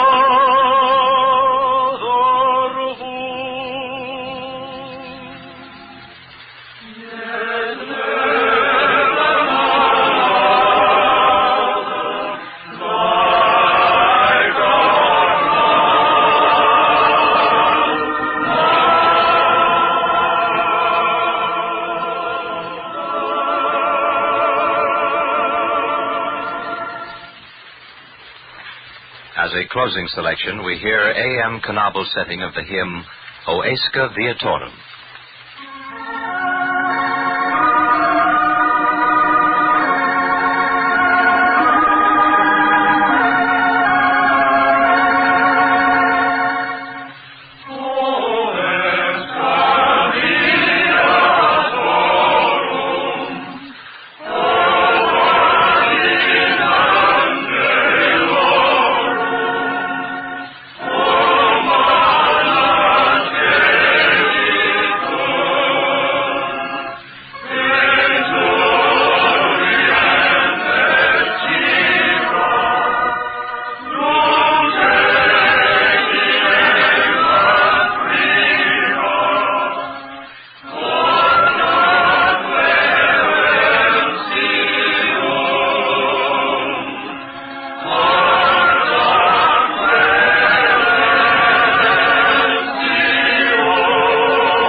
It gives us great pleasure to welcome back to the Catholic Hour next Sunday at this time Captain William A. McGuire, Chaplain, United States Navy. Your announcer is John Patrick Costello. This program has been presented as a public service by the National Broadcasting Company and the independent radio stations associated with the NBC network in cooperation with the National Council of Catholic Men, and came to you from Washington and New York. This is the National Broadcasting Company. Every schoolboy knows about Christopher Columbus, the great discoverer of the Western world. But what became of him after the discovery was made and all voyages ended? What about Columbus, the man? Nothing tells us more about him than the last hours of his life. We bring you that story through the eyes of 4 persons who saw him that last day. The first of these is his own son, Diego. Ever since we had come to this city of Valladolid to be near the king's court, my father had been thinking. That morning I went out early to see an old friend of my father's. This man had great influence with the king, and he had been working for our cause. When I came away, I had the first good news I'd heard in months. I almost ran back to the inn to tell my father. Diego, don't talk so fast. I can't follow you. It's simple, Father. All our troubles are over. The king has given us an estate in Castile. And my titles? This came just in time. We've only 10 pieces of silver left, and they won't give us any more credit at the market. But the titles, Diego. Am I recognized as Admiral of the Ocean Seas, Governor and Viceroy of all the Indies? I knew it. The king gives with one hand and takes away with the other.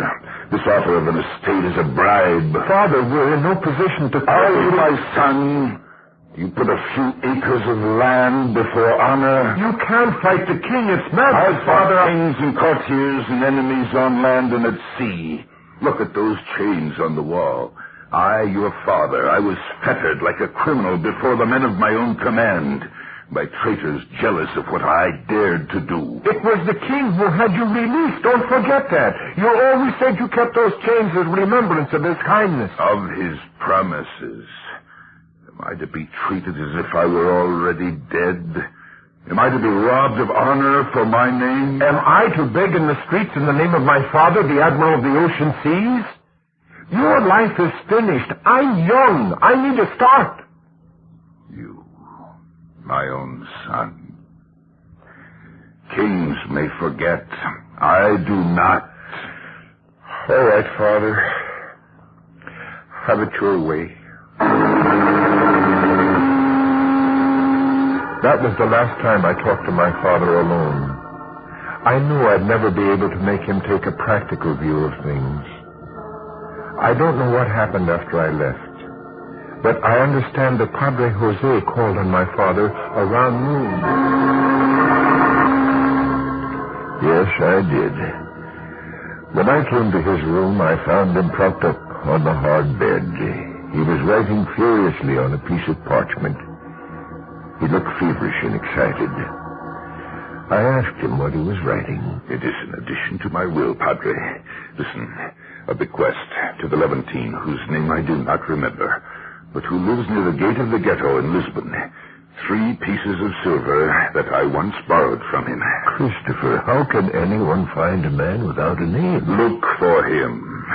And a second bequest to Geronimo del Puerto of Genoa, through his heirs, 6 pieces of silver that he lent my father and me 30 years ago. 30 years ago? But I remember. No court of law would hold you to those debts. My word does. Or your pride, Admiral of the Ocean Seas. Other men, princes or kings, may do what they will. I'd be ashamed to have any man stand by my grave and say that I broke my word.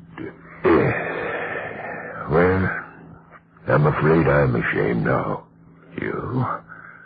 What of? A man I once knew. A man who was great, far too great to become bitter over the loss of a few words before his name. Christopher, I feel as though I don't know you at all anymore. I don't know why. I keep thinking of the Columbus who was my friend in the old days. Remember how you came to me when everyone laughed because you spoke of sailing west? You told me of your dreams. You felt that God was calling you to carry the cross to a new world, and I believed in you. And I carried it. Who remembers? God does. But not kings. In those days, you looked upon kings only as instruments for carrying out the will of God. You sailed, you risked your life for God. You became a follower of St. Francis when you entered his 3rd order of poverty and humility. Can't you be content to let God reward you in his own going? The king promised. He broke his promise. Yes, that was unjust. Believe me, I know how it's hurt you. And I'm sorry to see it. But you've done everything possible to secure justice, and you failed. Now, you're just fighting the wind. Isn't God on the side of justice? Sometimes he asks sacrifice instead. Christopher, what will become of your soul if you die hating the king? And you are dying, you know that. Dying, forgotten, and far from the sea. I would do anything to help you be at peace. In my will, I've left money to build a chapel in my name. Every day Mass and prayers will be offered for me. I'll rest in peace. Christopher, you know better than that. Nothing will save you if you die with your will set against God's. One act of forgiveness is worth more in his sight than 100 chapels. Padre, I'm tired. I think I'd feel better if I slept a little now. When I left that room, my heart was heavy indeed. My old friend, this great man, dying in bitterness, and I can do nothing to help him. So it seemed to me then. But he still had a little time. And something did happen later, which brought comfort to my heart. Well, I saw Christopher Columbus about 4 o'clock that day, and what happened while I was there was a comfort to no one. He'd been living at my inn for 6 months, and I'd gone out of my way to be kind to him. That wasn't easy with him pleading the poor mouth one minute and the next talking about all his expectations. That day I made up my mind I'd find out for certain how matters stood. When I went to his room, I found him looking like a corpse already. Like I always did, I asked him if there was anything I could do for him. No, nothing. Well, I hope you're enjoying your stay here. I'd like to fix the place up for you, but, the prices workmen charge for hammering a nail these days, and on top of it, all the taxes have gone up again, so I'm going to have to ask more for all the rooms. But yours will only be 2 pieces of silver extra a month. I can't pay it. Oh, come now, Captain. No doubt you've heard from the king by this time about your expectations. I've heard nothing deserving of notice. Oh, no matter. You don't need to worry, Captain, with all you've got laid away. I have nothing. Nothing. Captain, you don't expect me to believe that. I've heard how the gold is coming by the shipload from those islands, and you were the first one there. I didn't go for gold. I have none now. What? You and your talk of hobnobbing with kings and wanting everybody to call you Admiral and Governor. Well, I had hoped. I should have known. You're like all the rest of the sailors, a bag of wind. Well, I'm not running any shelter for broken-down seamen. Stop, woman. Remember your place. And who are you, an old man on your last legs without a cent in your pocket? Who cares about you? Who comes to see you? Please, I'm not feeling... Well, I'll thank you to give me something on the rent right now. You don't have anything. Well, Governor and Admiral, you'd best be looking for another hole to crawl in. Wait, there is something. My chains. They're on the wall. Take my chains. What did I want with those? Once I wouldn't have parted with those for a shipload of gold. Now, take them. Well, I dare say I can sell them for junk. I had no idea how far gone he was. But after all, business is business. You can't be soft-hearted and make a living. Of course, if I'd known I was going to be the last one to talk with him. But she wasn't. I was the last one Columbus really talked to. I was out playing after supper, and I saw Padre Jose coming down the street. He looked very sad. When I greeted him, he stood and looked at me a long time. I felt funny. Then Padre Jose said, "Pablo, would you like to see Christopher Columbus?" My heart gave a big jump. The fellows who teach us at school told us all about Columbus. He was the greatest man in the world. Then Padre Jose said that Columbus was staying at an inn down the street, and that I should go talk to him.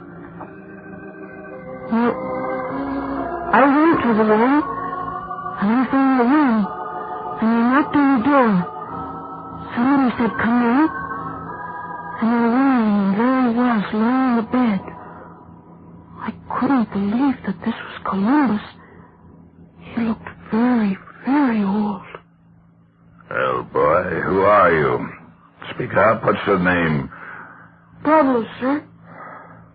I live down the street. Oh, come over here where I can see you. Yes, sir. Over here.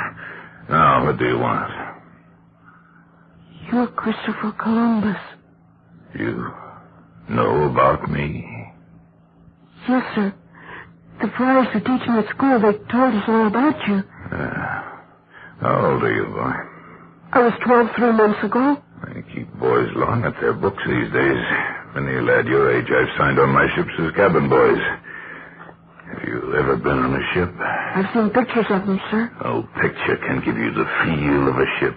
The stir of her deck under your feet, a fair wind in the sails, the tide running out west to the island. That's where I want to go. Never seen the like of them. Before we sighted them, we caught their scent, spice and flowers down the wind. But isn't the sea big and dangerous, sir? Yes, it stretches out as far as you can see and beyond. And the storms, waves higher than houses. So you want to be a sailor like me, boy, and discover new islands? Oh, yes, sir. There's gold yonder. You'd like to bring home a shipload of gold. Yes, sir. Well, then, why would you want to go to sea? Why, for the reason you did. To bring Christ to the people who don't know him. That's what you want? Yes, sir. The friars who teach me say you'll be remembered for that always. Because you opened a new world to our Savior. Remembered? For that? It's like going on a crusade, isn't it? Crusade? Yes. It must have been that way. Don't you remember? Yes. Yes, I remember. Padre Jose was right. When I become a friar, I'll ask them to let me take your name, Christopher, because it means he who bears Christ. Once I did. Once. But now, you're a good boy, a fine lad. I wish I could captain a ship that takes you to the islands. But here, I've something for you to take with you. A little cross. Green cross. It was bright enough the day I fastened it to the mainmast of the Santa Maria. The crusade was all I thought of then. What tarnishes the fine gold of our dreams for God? Look, I rubbed the cross on my sleeve. It's getting bright again. Keep it that way, boy, and keep your dreams as bright. Now, will you do me a favor? Anything, sir. What is the hour? The bell of the Santa Domingo rang 6 just before I came. Let's see, that's ebb tide. Now, will you go for me to the monastery of the friars in the street of the booksellers? Ask for Padre Jose. Yes, sir. And tell him I bear a message from the Admiral of the Ocean Seas. No, boy, no. Tell him that Christopher Columbus, navigator, is setting out on his last voyage and wants to make his peace with God. The tide is running out.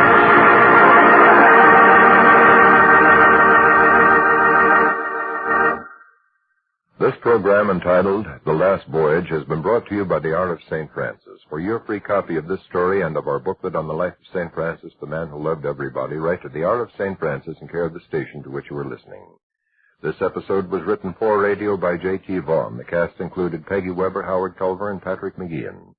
Music was by Bob Mitchell. The Last Voyage was produced and directed by Father Hugh Noonan. This program has been brought to you by the Third Order of St. Francis, whose members with St. Francis pray, Lord, make me an instrument of your peace. Where there is hatred, let me so love. Where there is injury, pardon. Where there is doubt, faith. Where there is darkness, light. And where there is sadness, joy. Amen. It's smart to mind your manners. Yes, boys and girls, it's time to mind your manners with Alan Ludden and his panel of typical teenagers. From the studios of WTIC in Hartford, Connecticut, the National Broadcasting Company brings you a teenage discussion session for boys and girls from 8 to 18. But you adults are entirely welcome to sit in on the meeting, so gather round, because here he comes, the man who conducts the meeting, that man who makes manners fun, Alan Ludden. you, Ed Anderson, and hello there, boys and girls. Well, it's time for another of our discussion sessions about the problems of boys and girls from 8 to 18, and we're mighty glad to have you all with us today. It looks like we've got a big meeting, so let's get started. Right now, the meeting's called to order, and as usual, the first item of business is for you to meet your panel. Here they are now to introduce themselves, so come in, panel. Dick Coote, 17 years old, high school senior. Pat Utley, 16 years old, high school senior. Sheila Gunning, 17 years old, high school senior. Dick Unsworth, 18 years old, high school junior. Arnold Greenberg, 15 years old, high school sophomore. Ellen Lee, 12 years old, 7th grade. Well, panel, again this week you heard from your friends all across the country, and again they sent you some interesting problems. So let's go to work. The first letter came from a young man who lives in Atlanta, Georgia, and he will receive $5 in saving stamps for sending us this problem. I just don't know what to say or do when I'm around girls. I try to talk about things they're interested in, but I think I sound foolish. I'm afraid they think I'm trying to show off when I talk about school and football and what I do in it. So I thought I'd write to you and see if any of those fellas on the panel can give a guy like me some hints that might help me out. Well, what about it, fellas? Can you give this guy some hints that might help him out? Arnold Greenberg, what are you going to say to this boy in Atlanta, Georgia? Well, I think if the boy puts himself at ease and just forgets any worries he has, just let himself relax and act natural as if he were among a bunch of fellows, I'm sure then conversation will pour freely and he won't be at loss for any topic of conversation. You think the girls would like it if he'd feel at ease, is that? Surely, that's the best thing. Well, both the girls have their hands up, but before we hear from them, I want to hear from more of these fellas. Dick Coote, what do you think is the secret of a shy boy, say, who feels a little ill at ease around young ladies? Well, if the boy is at ease with his mother at home, then he should use that as sort of a basis. The same type of conversation, and with that he could be at ease with any other friends. All right, consider the girl as no stranger to him than his mother is, for instance. Is that your idea? Well, yes. He'd get the woman's point of view from his mother and just use that on the girls, too. Fine. What about it, Dick Unsworth? What's your word to this boy? Well, if you're a good listener, you don't have to talk all the time, and you don't have to be the one that's on the floor and have something to say. If you listen to what other people say, they'll like you just as much for it as if you have something to say. Also, you're just in the beginning stages. It'll come to you after a while. Relax. Be yourself. Okay, then that's a good idea. How about that, girls? Do you like boys who are good listeners, Sheila Gunning? It's wonderful for a boy to be a good listener if he's interested in what the girl has to say as well as in what he has to say. And sometimes girls do have something to say, don't Most of the time they do. But I wondered if the boy ever thought that the girl might be uneasy, too. Sometimes girls feel a little bit awkward, and if he has a little confidence in himself and just feels at ease, he can make out all right, I think. Well, I guess everybody's hitting on this business of being at ease. That must be the secret of it. Pat Utley, what's your word? I guess it must be, but if he doesn't want to talk, he could always get the girl to talk. Ask her questions, and pretty soon you'll find that you can't stop her talking. But when you do talk about generalities. Now, you say you don't want to talk about football. Well, don't talk about a formation that you do or how you played in last Saturday's game, but talk about, how the nation's teams are doing and how all that stuff. I mean... Talk. Get the girls talking. Now, you see, I have no trouble at all getting Pat Utley to talk. So it goes right along. All right, fine. I hope the young man in Atlanta, Georgia, feels a little more at ease with the girls and takes some helpful advice from this panel here. Now, our question number 2 comes from a young lady who lives out in Kansas City, Missouri, and this is the problem that she presents to you, panel. I'm 18 years old, and I want to know if I'm slow or just plain. My girlfriends say that I must pet to be popular. Do you teenagers think that's true? These friends argue that it is expected of a girl these days. And unless a boy tries to kiss you on every date, you just can't be sure at all if you're attractive. Please give me your reactions. I need some support. I think I'll go to the boys first on this question. The girl says she doesn't feel that her friends argue that you can't consider yourself attractive unless the boys try to kiss you on every date. Is that true, boys? What do you think about it, Dick Unsworth? Well, the girl will have, or rather the boy will have more respect for the girl if he is gently refused. And this also makes more interest, or brings more interest out in the boy, and makes him want to date the girl again. Oh, you think that you're a little more interested in the girl who doesn't kiss you on your first date. Is that right, Dick? Yes, sir.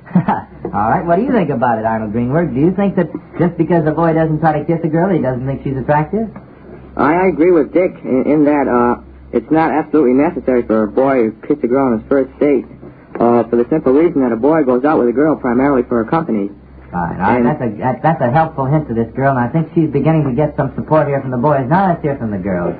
Sheila Gunning, what about this business of thinking that you have to kiss every boy you go out with? Well, as Dick said, he said that a boy respects a girl much more for not letting the fellow kiss the girl. And I think it works just in the reverse, too, that if a girl lets the fellow kiss her in the first date out and a lot. That a boy loses his respect for a girl. That it's, you're just liable to become unpopular for letting yourself be kissed as you are to become popular among a certain group of boys for being kissed. And do you particularly want to be popular among that certain group? That's the type of boys that you don't want to be popular with. All right. What do you think, Pat?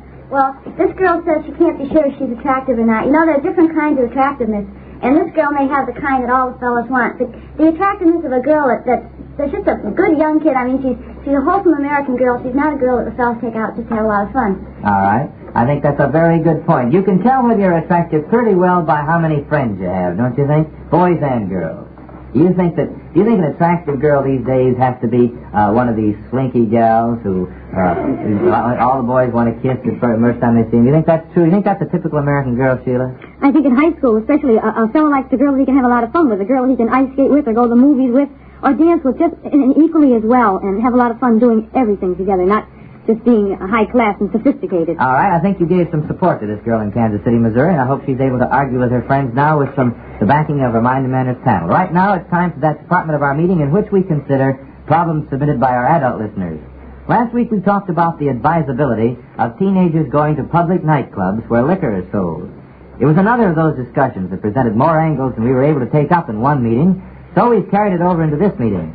In the past week's panel, you had letters from many interested parents that may want you to tell them how you suggest fair-minded parents decide whether or not a public nightclub is proper for their teenage daughters and sons.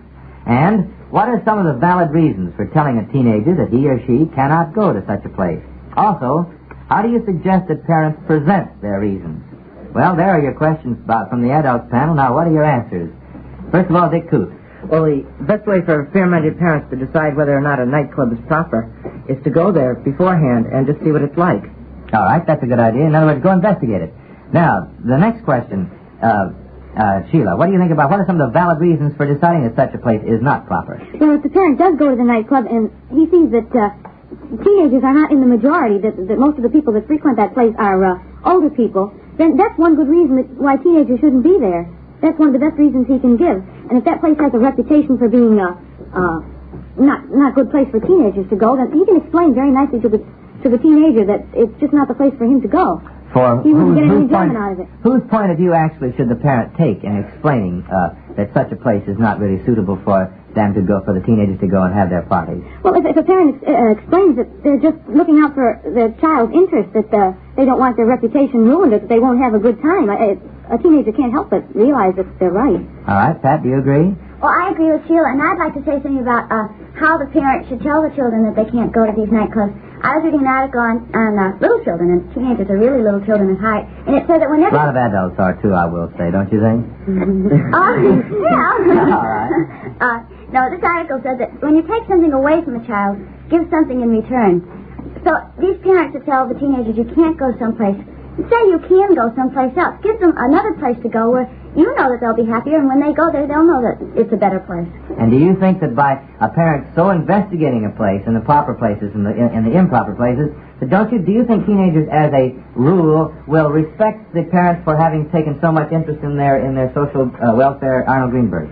The parents, the children will definitely appreciate the interest of the parents if the parents sit down and tactfully explain to the children why the place is wrong.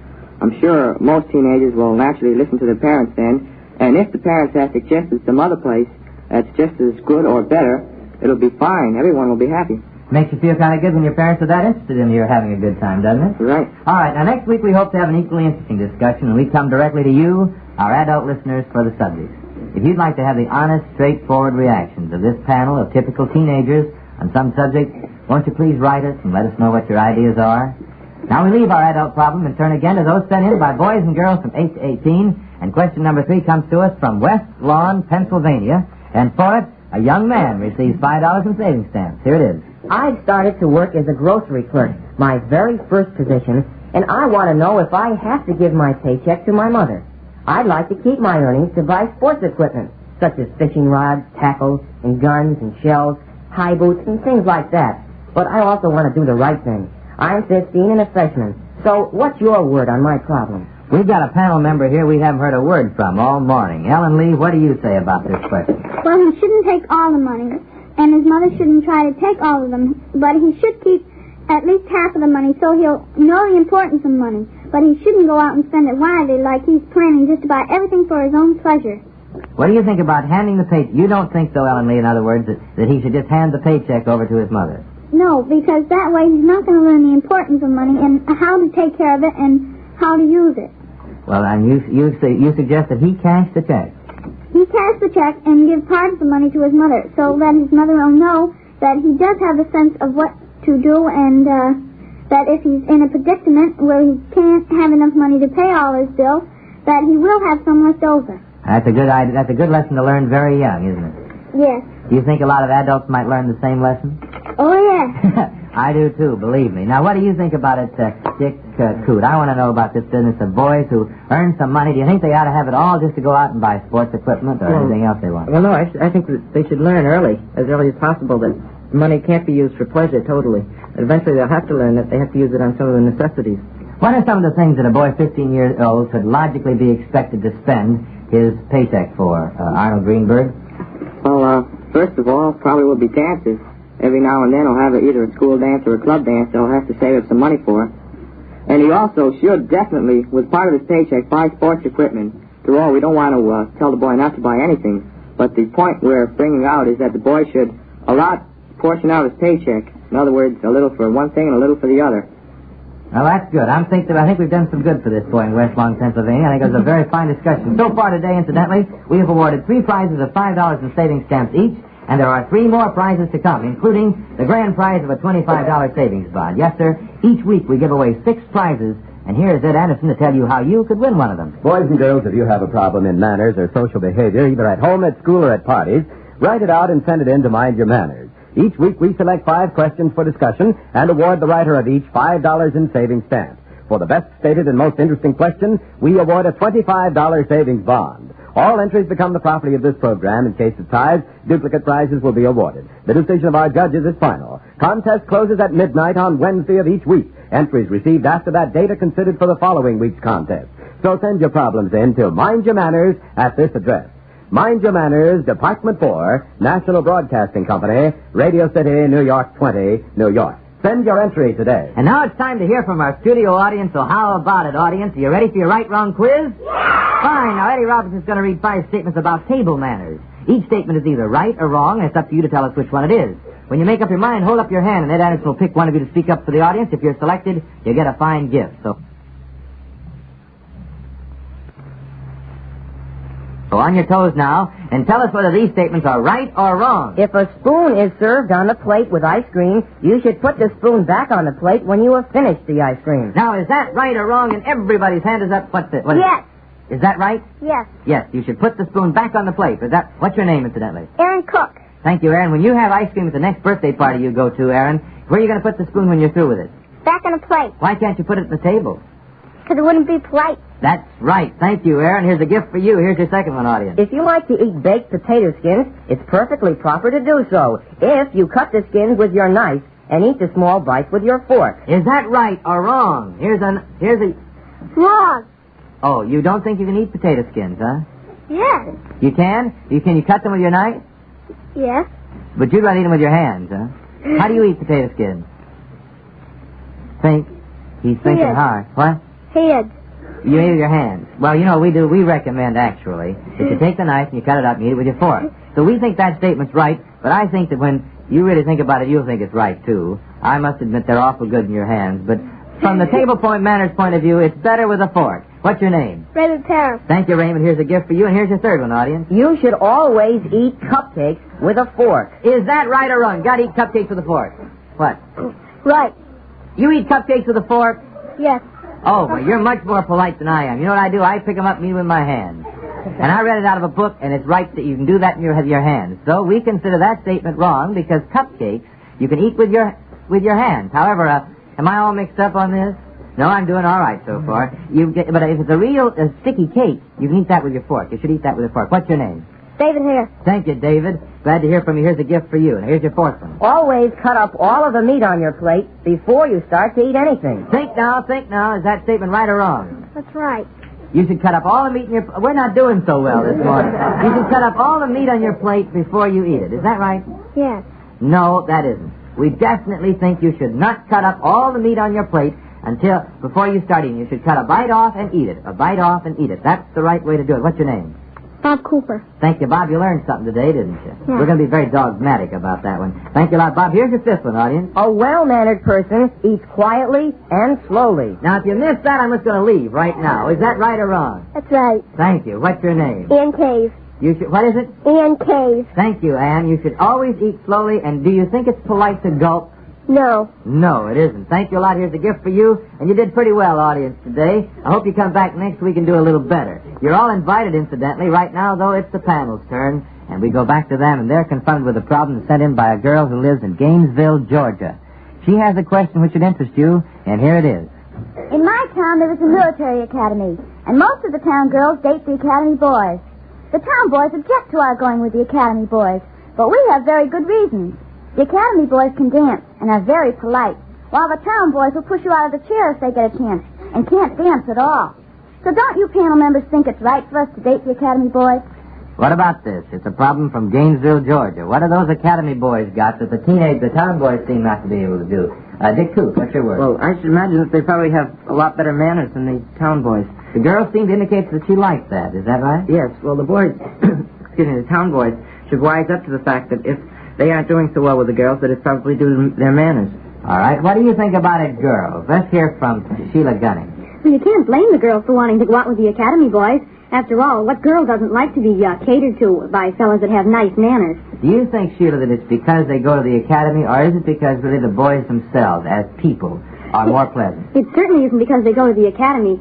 It's because their manners are nice. They're more pleasant, and they're more, so they watch out for the girls much more than the other fellows, it seems from the letter. Well, I think I like to hear you girls talk about it. Pat, what do you think about it? Do you think that it's just the manners of the boys, the academy boys, that makes the town girls want to go with them?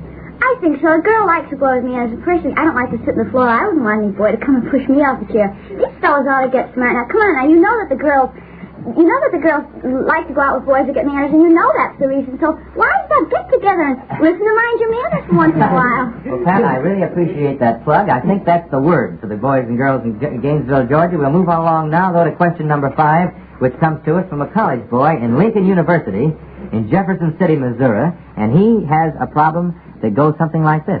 I'm 19 years old and a sophomore in college. I'd like to know if it is wrong to go Dutch with a young lady who is more or less your steady girlfriend when you take her to dinner in a cafeteria. Here's a problem from a college boy. I don't think it excludes high school boys, though. First of all, we'll hear again. Let's hear from Ellen Lee. Ellen Lee, what is your decision for this college boy? It's perfectly all right to go Dutch. If a boy hasn't got enough money to take both the girl and the boy off, there's no reason why they should both sit home and suck their thumbs. If they can get together and both have enough money to go out together, that's perfectly right. That's what you think at age 12. Ellen Lee, you're going to be 13 pretty soon, aren't you? Yes. Well, you're still going to be on our panel because I think you've got some very fine ideas for even the 19-year-old high school boys. Incidentally, girls, Pat Utley, do you think that a girl would mind going Dutch in a college cafeteria if her boyfriend just doesn't have enough money to take her to dinner? She certainly wouldn't mind. You know, friends are priceless, and golly, if you want his friendship more than you want him to pay for your lunch. I mean, it's better to have him. He's going to be more to you in the long run. I mean, he'll respect you more, too, if you say, well, look, I know you can't afford it, and I'll pay for it. All right. Do you think, though, incidentally, now, boys, does a boy necessarily lose his pride in a case like this, where he very frankly states the situation? Dick Unsworth, do you think he loses his pride in such a case? No, he certainly doesn't. Because from the question, the boy and the girl know each other fairly well, and it's an almost natural arrangement today to have each pay their own way. I mean, there's no sense in two people having liking each other and having the same general idea, staying apart simply because one can't afford to take the other one out. All right, and then sometimes he can really splurge and really take the girl on a regular date. Sheila, your last word on this subject is okay or no okay? Oh, it's definitely right. Well, I hope that helps the boy out in Lincoln University, and the girl, incidentally, I think might be glad of your decision. And now we come to the high point of our meeting. Here's the grand prize question of the week. Here's the question that was judged the best stated and the most interesting of all those submitted this week, and for it, a very fine young girl who lives in Waterville, Maine, will receive a $25 savings bond. So, panel, your very best attention now is invited to this grand prize question of the week. My sister and I argue over almost everything. I have to give in to her all the time because she's a year older than I am. Is that fair? What should I do? I'm 8 years old and my sister's 9. That's Pat Utley's young voice, I think. Thank you, Pat. Now, what about this business of quarreling in the family? Do you think that girls... let's hear from Ellen Lee. Ellen, do you have any sisters? Yes. You do? You have any older sisters? Yes. How old is she? 20. You got any younger sisters? Yes, she's 9. She's 10, rather. She's 10. Now, you're the older one. Do you think that in your family quarrels with your younger sister, Ellen, does your younger sister always have to give in to you because you're older? Oh, no, she picked up a good fight. She does? Well, what about quarreling in the family, Ellen? Do you think it's unnatural? No. In fact, I think almost every family has the family quarrel. But if it's about those little things, it's not so serious. But don't make it come between your family relations. What do you mean by that, Ellen Lee? Well, don't make it so serious that you won't talk to your sister and you refuse to see her or look at her. In other words, don't really get mad at her. Just a little mad, huh? No. What about holding a grudge, Ellen Lee? Do you think that the brothers and sisters, or two sisters, or two brothers should ever get so mad that they really hold a grudge for a long time? No, that's not right, because you're sisters and brothers, and after all, you are in the same family, and you shouldn't break up family harmony.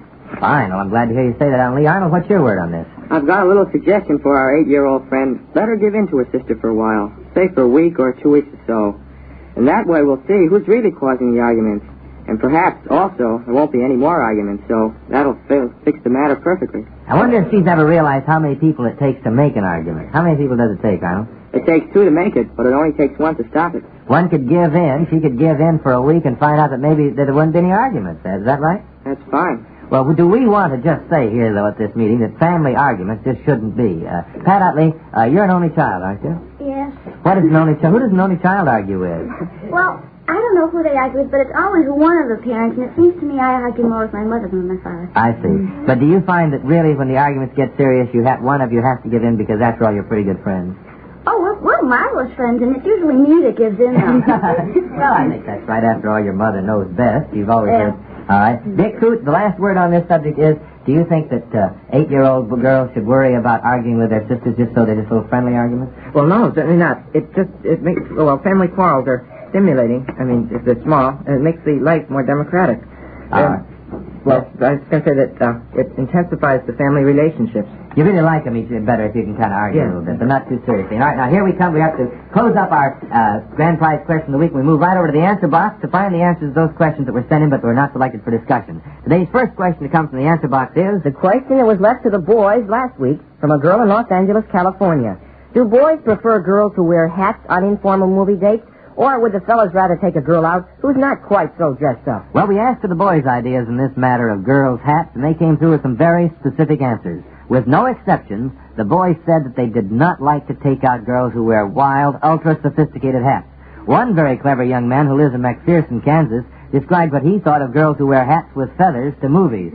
It was, to put it briefly, that girls should never wear a hat in a movie that will block the vision of those sitting behind her. Girls of any age, incidentally. Other boys cried out against the current custom of girls wearing handkerchiefs around their heads. They seemed to think that that was as bad as a boy going on a date with no tie. All in all, the letters indicated that teenage boys prefer simple, teenage styles in girls' hats, worn with a complete costume of high heels, gloves, and so forth. But if the date is not a dressed-up date, then no hat is better than an improvised handkerchief arrangement. From a boy in Miami, Florida. Why is it that teenage girls are so anxious these days to get serious and tie a boy down to going steady? We'll move right over to the question we leave up to you, and we're leaving it up to the girls. That's the question we're going to leave up to the girls this week. Let's hear what you have to say in answer to the boy in Miami who asked... Why is it that teenage girls are so anxious these days to get serious and tie a boy down to going steady? Only you, the girls at this meeting, can answer that question, so we'll be looking for your letters, girls.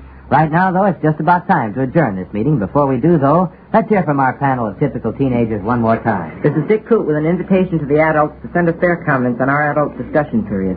This is Dick Unsworth. If any of you fellows have problems, send them along to us here at Mind Your Manners. We'd like to consider some real men's problems in this meeting.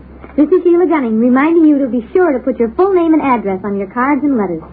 This is Arnold Greenberg. Remember, this program is for all boys and girls from 8 to 18, and we depend on you to give us our discussion subject. That means you boys and girls who are younger than teenage are in on this show, too. Oh, yes, this is Ellen Lee. And this is Pat Utley with our address. Got a pencil handy? Okay, here it is. Mind Your Manners, Department 4, National Broadcasting Company, Radio City, New York 20, New York. Again, panel, I'd like to speak for all of our members and congratulate you on the fine job you did today.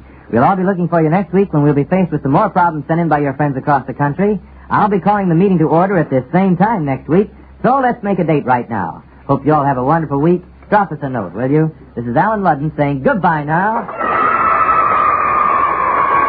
Yes, boys and girls, this is your show. If you have a problem about social behavior, either at home, at school, or at parties, send it in to Mind Your Manners. You may win one of those 6 prizes. Remember, the best question wins a $25 savings bond. Mind Your Manners is produced by Robert DeFore. This is Ed Anderson, reminding you that Alan Ludden will be calling another meeting to order next week at this same time, and you're invited. So we'll see you then, and in the meantime, remember... It is smart to mind your manners. Mind Your Manners has come to you from the studios of WTIC in Hartford, Connecticut. Here's word about your wonderful Sunday on NBC. Norman Pickett, the gifted 9-year-old musician who won last week's Horace Heights show, will defend his title against New Jersey's young entertainers tomorrow. It promises to be an exciting battle of talent, so be sure to listen for Horace Heights' original Youth Opportunity program, part of your wonderful Sunday on most of these NBC stations. This is NBC, the National Broadcasting Company.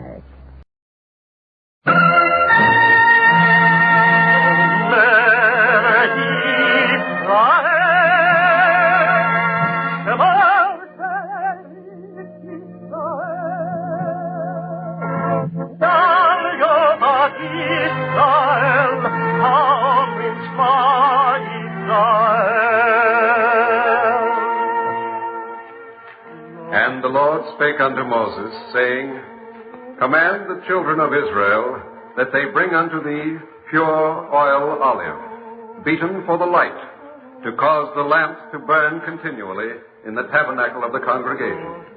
And it shall be a statute forever in your generations.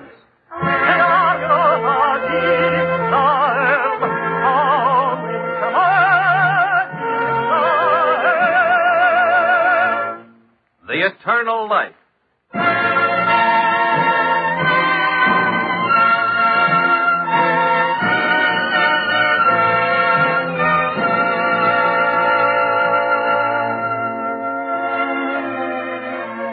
The National Broadcasting Company and its independent affiliated stations make free time available to present The Eternal Life, a program which comes to you under the auspices of the Jewish Theological Seminary of America.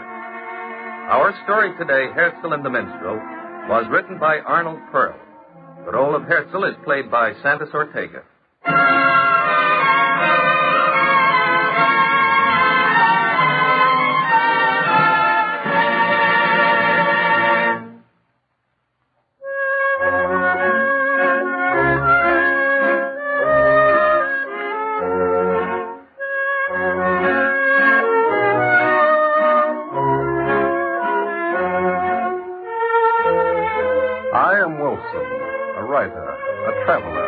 A lover of beauty, and consequently a lover of the Austrian Alps, especially of a cove in the hollow of a great range, where ice and trees, slopes and peaks blend in perfection. This perfection is called Alt Auste.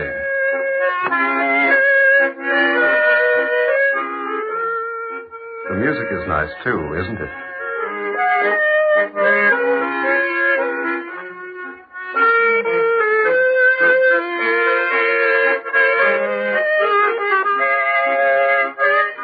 The music? There is an ancient accordion player who wanders up and down the Alps, playing for the guests, eking out a few gulden in this fashion, and therein lies a tale.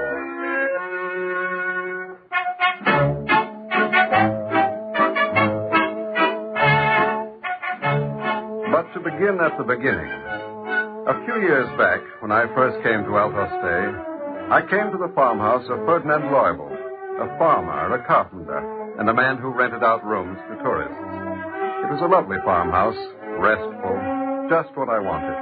Ferdinand Leubel showed me into one room. Now, the view from this room, Herr... Wilson. Ah, yes, the view.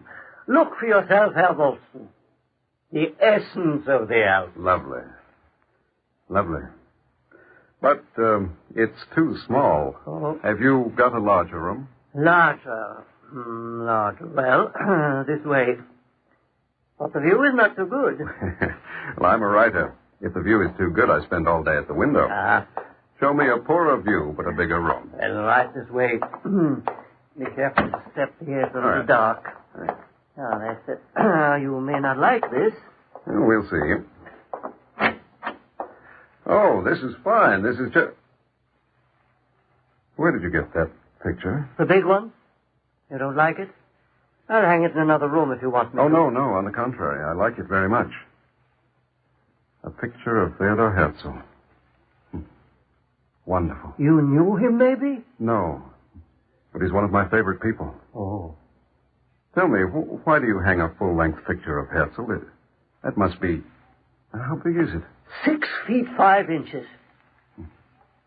Excuse me, but the way you say it, are you of his faith? Must I be, to hang a picture of Herzl? He is also one of my favorite people. I knew him. No. In this very room, for 5 years, 1899 to 1903. He stayed here every summer, a week at a time. His vacation. Is that a fact? Not only his picture, but, see, there, the bookcase. Well, they're all... Are they all? The complete works of Theodor Herzl. Mm-hmm. Congress speeches, the Jewish state, Mm-hmm. Neuland, and the plays. 16 volumes of his dramatic works. Including I Love You. Oh, naturally, including I Love You. You like that too, eh? I've read them all. No. Every one. Some twice, even 3 times. And do you see this desk? Mm-hmm. His desk. I built it for him. I'm also a carpenter, you know. That's very nice. His desk, Mm-hmm. The only thing is he changed my life. How do you mean?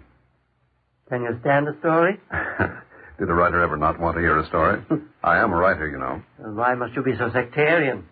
Pardon? Did anybody ever not want to hear a story? A writer or no writer? Oh, I stand corrected. Yeah. Herzl taught me that.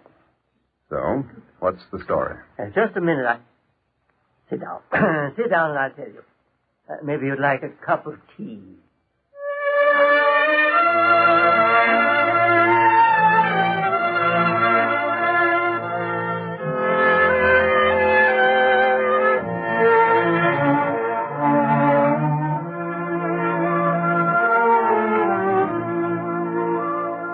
It was in 1903, the summer. Herzl had just arrived for his vacation. In the midst of his busiest year, he was ordered to take a vacation. So, naturally, he came here, as he had done for the 4 years before. He was not the only guest here. There was also a couple, a well-to-do jeweler and his wife. And this day, the couple were out on the veranda. He's here. He's actually here in this very farmhouse. Who? Herzl. Who else? So? So, he says. So invite him to dine with us. Why? Oh, don't be such a fool. Why? He's a big man, a great man. He's as big as Disraeli. Oh, what's Disraeli to me? Some kind of a social reformer, isn't he? I don't like social reformers. Oh, don't talk like a child. Socially, he's the biggest thing on the continent. For all I know, in the world. Invite him first to tea with us, and then to dinner. I'm going to take a nap. You see that beard? And that head of hair? You should have such a head of hair. All right. I should have a head of hair. I'm going to lie down. Call me in an hour. You're tired? Yes, I'm tired. From what? From sitting. Also from listening about Mr. Albert Herzl. Theodor Herzl. Well, that's how tired of it I am.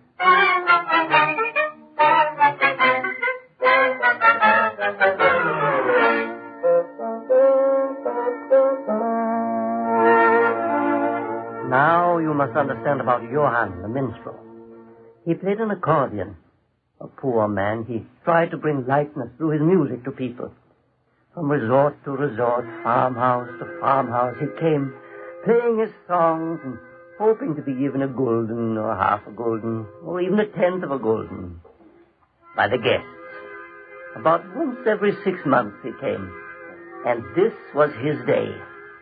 The couple, the jeweler and his wife, were on the veranda when he came.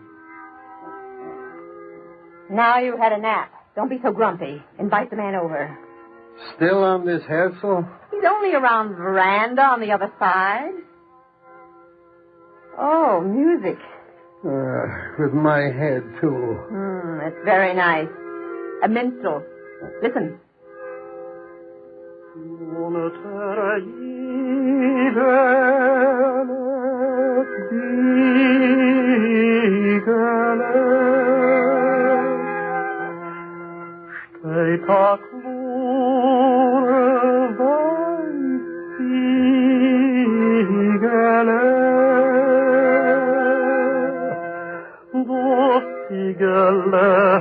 is geboren handeln.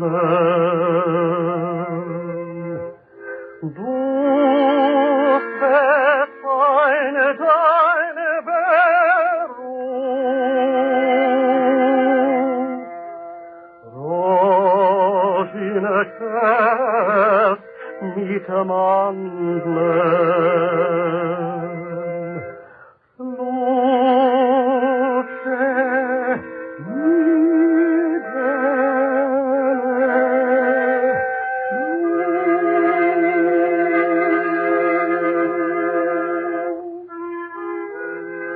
Good afternoon.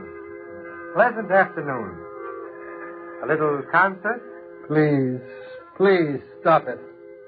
What? That noise. Please, stop that noise. I'm sorry if I offended you. If you like my music, a little something would be appreciated. If not, I'll be happy to go. All right. So make yourself happy. Make me happy, too. Go. Thank you.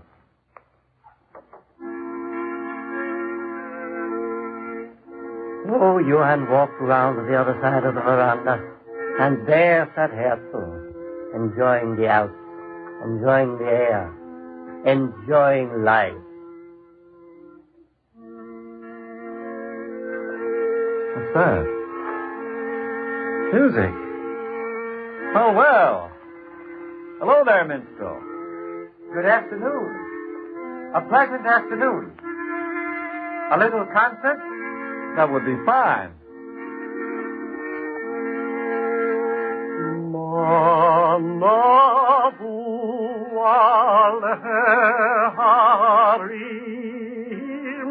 Ragelei Mevafer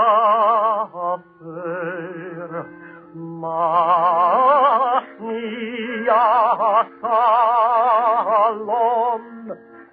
Mevafer Tov Tov Machnia Yeshua Machnia Yeshua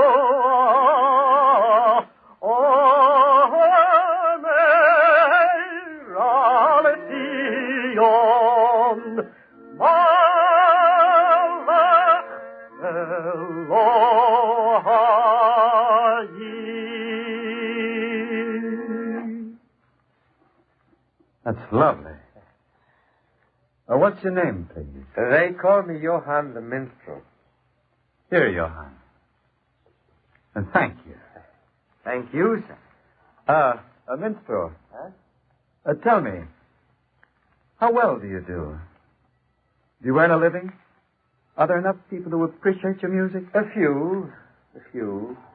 I earn maybe 5, 6 gulden a month. You have a wife and a family? Who hasn't? You can't live on that. What do you need to live? On 15 gulden, we would be princes. Well, dukes. People don't always understand, do they? If there was something else I could do, but I'm an accordion player with 2 children. That's all I know. Come a little closer, my friend. I have an idea. Thank you. You aren't... What's the matter? You're Herzl. Do I look that awful? No, I'm embarrassed. Embarrassed? Why should you be? Oh, you're a great man, Mr. Herzl. Dr. Herzl, My friend, I have an idea. We look alike, don't we? I was afraid to say it, but we do. It's not as if I really looked like you. How could I? I'm just an accordion. I'm sorry I embarrassed you. For you're such a great man, Mr. Herzl. And to look like me. Come up and have a cup of tea with me. I'd like to talk to you. Me. Do you take it with lemon or with milk?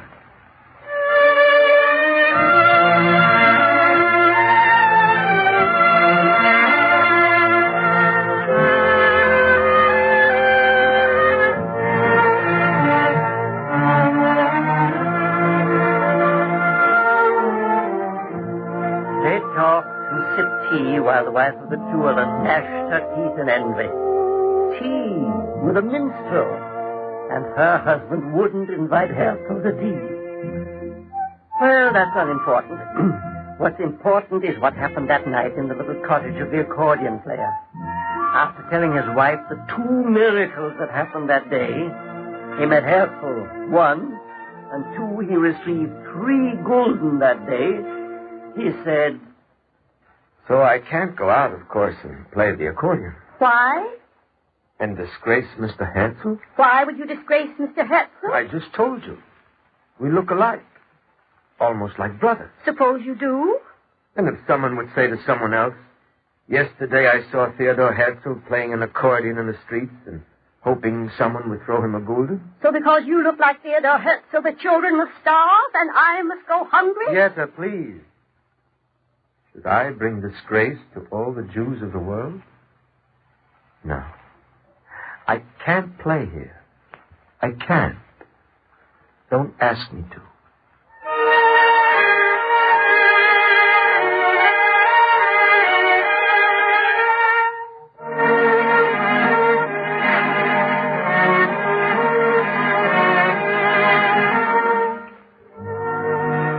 But the next day there was a minstrel making the rounds. Of course, you guessed it. Herzl ruffled up his beard, put on some old clothes, got an accordion from somewhere, and he became Johann for a day. Hava, Nagila Hava, Nagila Hava, Nagila Renisnaha, Hava, Nagila Hava, Nagila Hava, Nagila Renisnaha, Hava Neranena, Hava Neranena, Hava Neranena Renisnaha, Hava Neranena, Hava Neranena, Hava Neranena Renisnaha. Ruachim, Blei Fameach, Ruachim, Blei Fameach, Ruachim, Blei Fameach, Ruachim, Blei Fameach, Ruachim, Blei Fameach,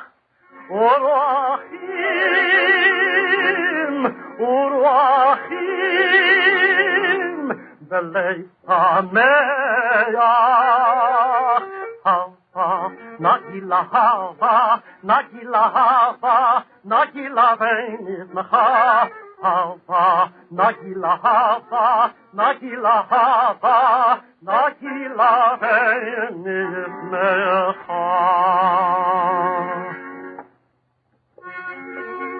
He made the rounds, and towards the end of the day came back to the farmhouse where the jeweler was sitting. He played for the jeweler and talked to the jeweler.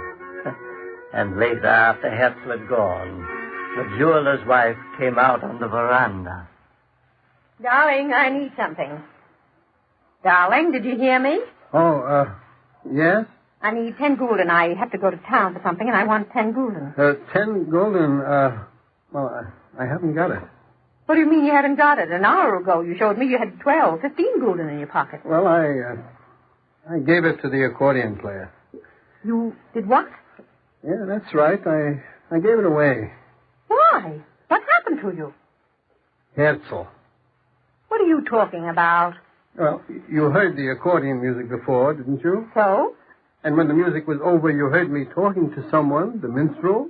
Get to the point. He's a great man, your Herzl. That's what I've been telling you. Well? Well, he was a minstrel. Herzl? Yes, Herzl. What did he say to you? He's a great man. I know that, but I want to know what he said. And tell me slowly. Well, nothing. Nothing. I'm waiting. All right. He said, you're a man. Incidentally, you're a Jew, too. I said, yes. He said, you believe in the future of humanity? I said, yes. He said, how will we better our lot? Alone? I said, no. Together, he said. Right? Together? I said, yes. We must be united. All men helping each other to better their lot. I said, yes. He said, then tell me, how, if you do not help out your more unfortunate fellow men, can you expect your fellow men to help you? What did you say? So I haven't got the 15 gulden anymore.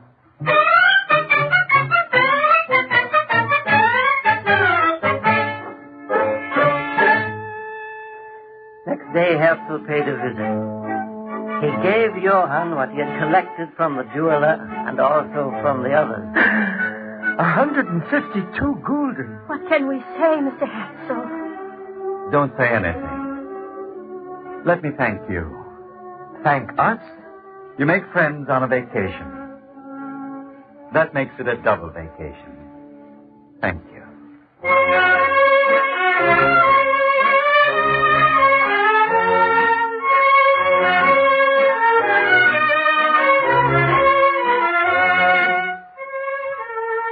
Then he left, Herzl did, for Vienna. So, as a result, I read his books, studied his life, and I put up the picture you see there. And that's all, Herr Wolfson. It's a fine picture. A fine story. I made the frame myself. Very handsome. And the desk. He used to work there. I made that, too.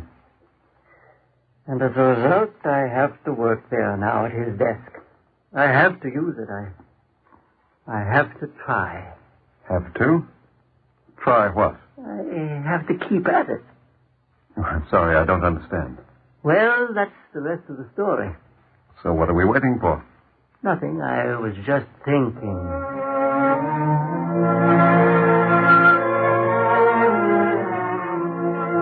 The next we heard of Herr Herzl was that he died in Vienna on July the 3rd, 1905, at 5 o'clock in the afternoon, at the age of 44. That was terrible news. But the man who took it worst was Johann. The next time he came, I told him he hadn't heard it before. He cried. And when finally he was able to speak... Such a world we live in. Such a world. I know, Johann. I know. In all my life, in the Alps, all over Austria, did I ever meet such a man? I know, Johann. What he tried to do for us. For his people. For me, too, Johann. Exactly. For everybody. And he has to die. Mm-hmm. How old was he? A young man. 44. Yeah. Good people always die.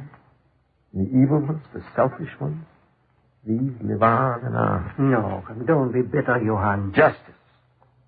That's why she wears a bandage across her eye. Why upset yourself? Well, you'll never see me again. Why? You come every 6 months. Never again. What? Not to Alt-Austria. Never. But why? Because he was here. And he's dead. That's why.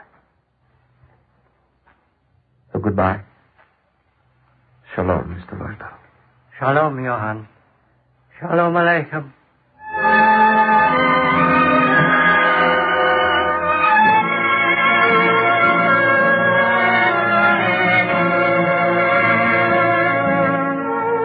And so you see why I have to use this desk. That's why I have to try. And that's the whole story, Herr Wolfson. I don't understand fully. Why do you say you have to? Because Herr Herzl is dead. But what are you trying to do? To show him there are other good people on earth. To show him that even though Herr Herzl is dead, other people are still alive and remember. Johann is not the only one Herr Herzl helped. He helped me, even though he did change my life. Even though now I have to show him. You keep saying you have to show him. Have to show whom? Johann, the accordion player. But what? Why? You see, I'm trying to bring Johann back to Alt Aussee. He said he wouldn't come back because Herr Herzl was dead. But if I try, if I show him there are others, maybe he'll see that he can believe in his fellow men.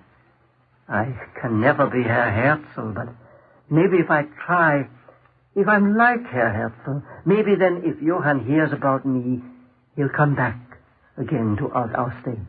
Maybe that... Mr. Leubel, listen. Yes. Yes, Herr Wolfson. It's an accordion. Johann heard. Johann has come back. Here, let me open the window. Hava, Nagila, Hava, Nagila, Hava, Nagila, Venis, Macha. Hava, Nagila, Hava, Nagila, Hava, Nagila, Venis, Macha. Havan, Ranna, Havan, Ranna, Havan, Ranna, Venis, Macha. Havan, Ranna, Havan, Ranna, Havan, Ranna, Venis, Macha. Achim, Uruachim, Bleifaneach, Uruachim, Bleifaneach, Uruachim, Bleifaneach, Uruachim, Bleifaneach, Uruachim, Uruachim, Bleifaneach, Hava, Nagila, Hava, Nagila, Hava, Nagila, Venis, Macha. Hava, Nagila, Hava, Nagila, Hava, Nagila, Venis, Macha. So it was that I, Wolfson, a writer, a traveler, a lover of beauty, so it was that I first heard Johann the accordion player. And if you are ever lucky enough to go to the Alps, maybe you might go to that cove in the hollow of a great range, to that place of alpine perfection, Alt Aussee. If you do, then look at the picture of Theodor Herzl in the large room of Ferdinand Leubel's farmhouse. If you look hard, although now the picture is covered with dust, and Johann is no more. If you are lucky as I, maybe you too will hear Johann the accordion player. Maybe.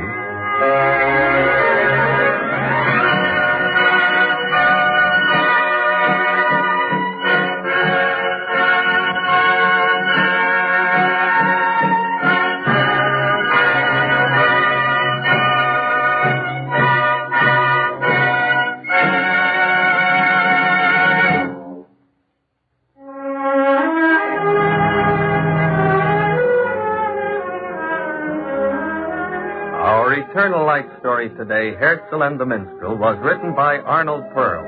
Featured in the role of Herzl was Santos Ortega. The music was composed by Morris Mamorsky and conducted by Milton Cadens. Both the liturgical introduction and the vocal solos were sung by cantor David Futterman, and the entire production was under the direction of Walter McGraw.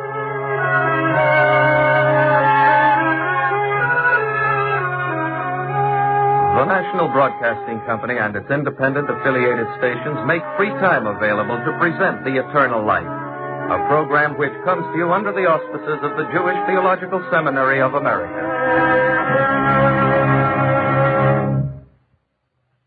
This is NBC, the National Broadcasting Company.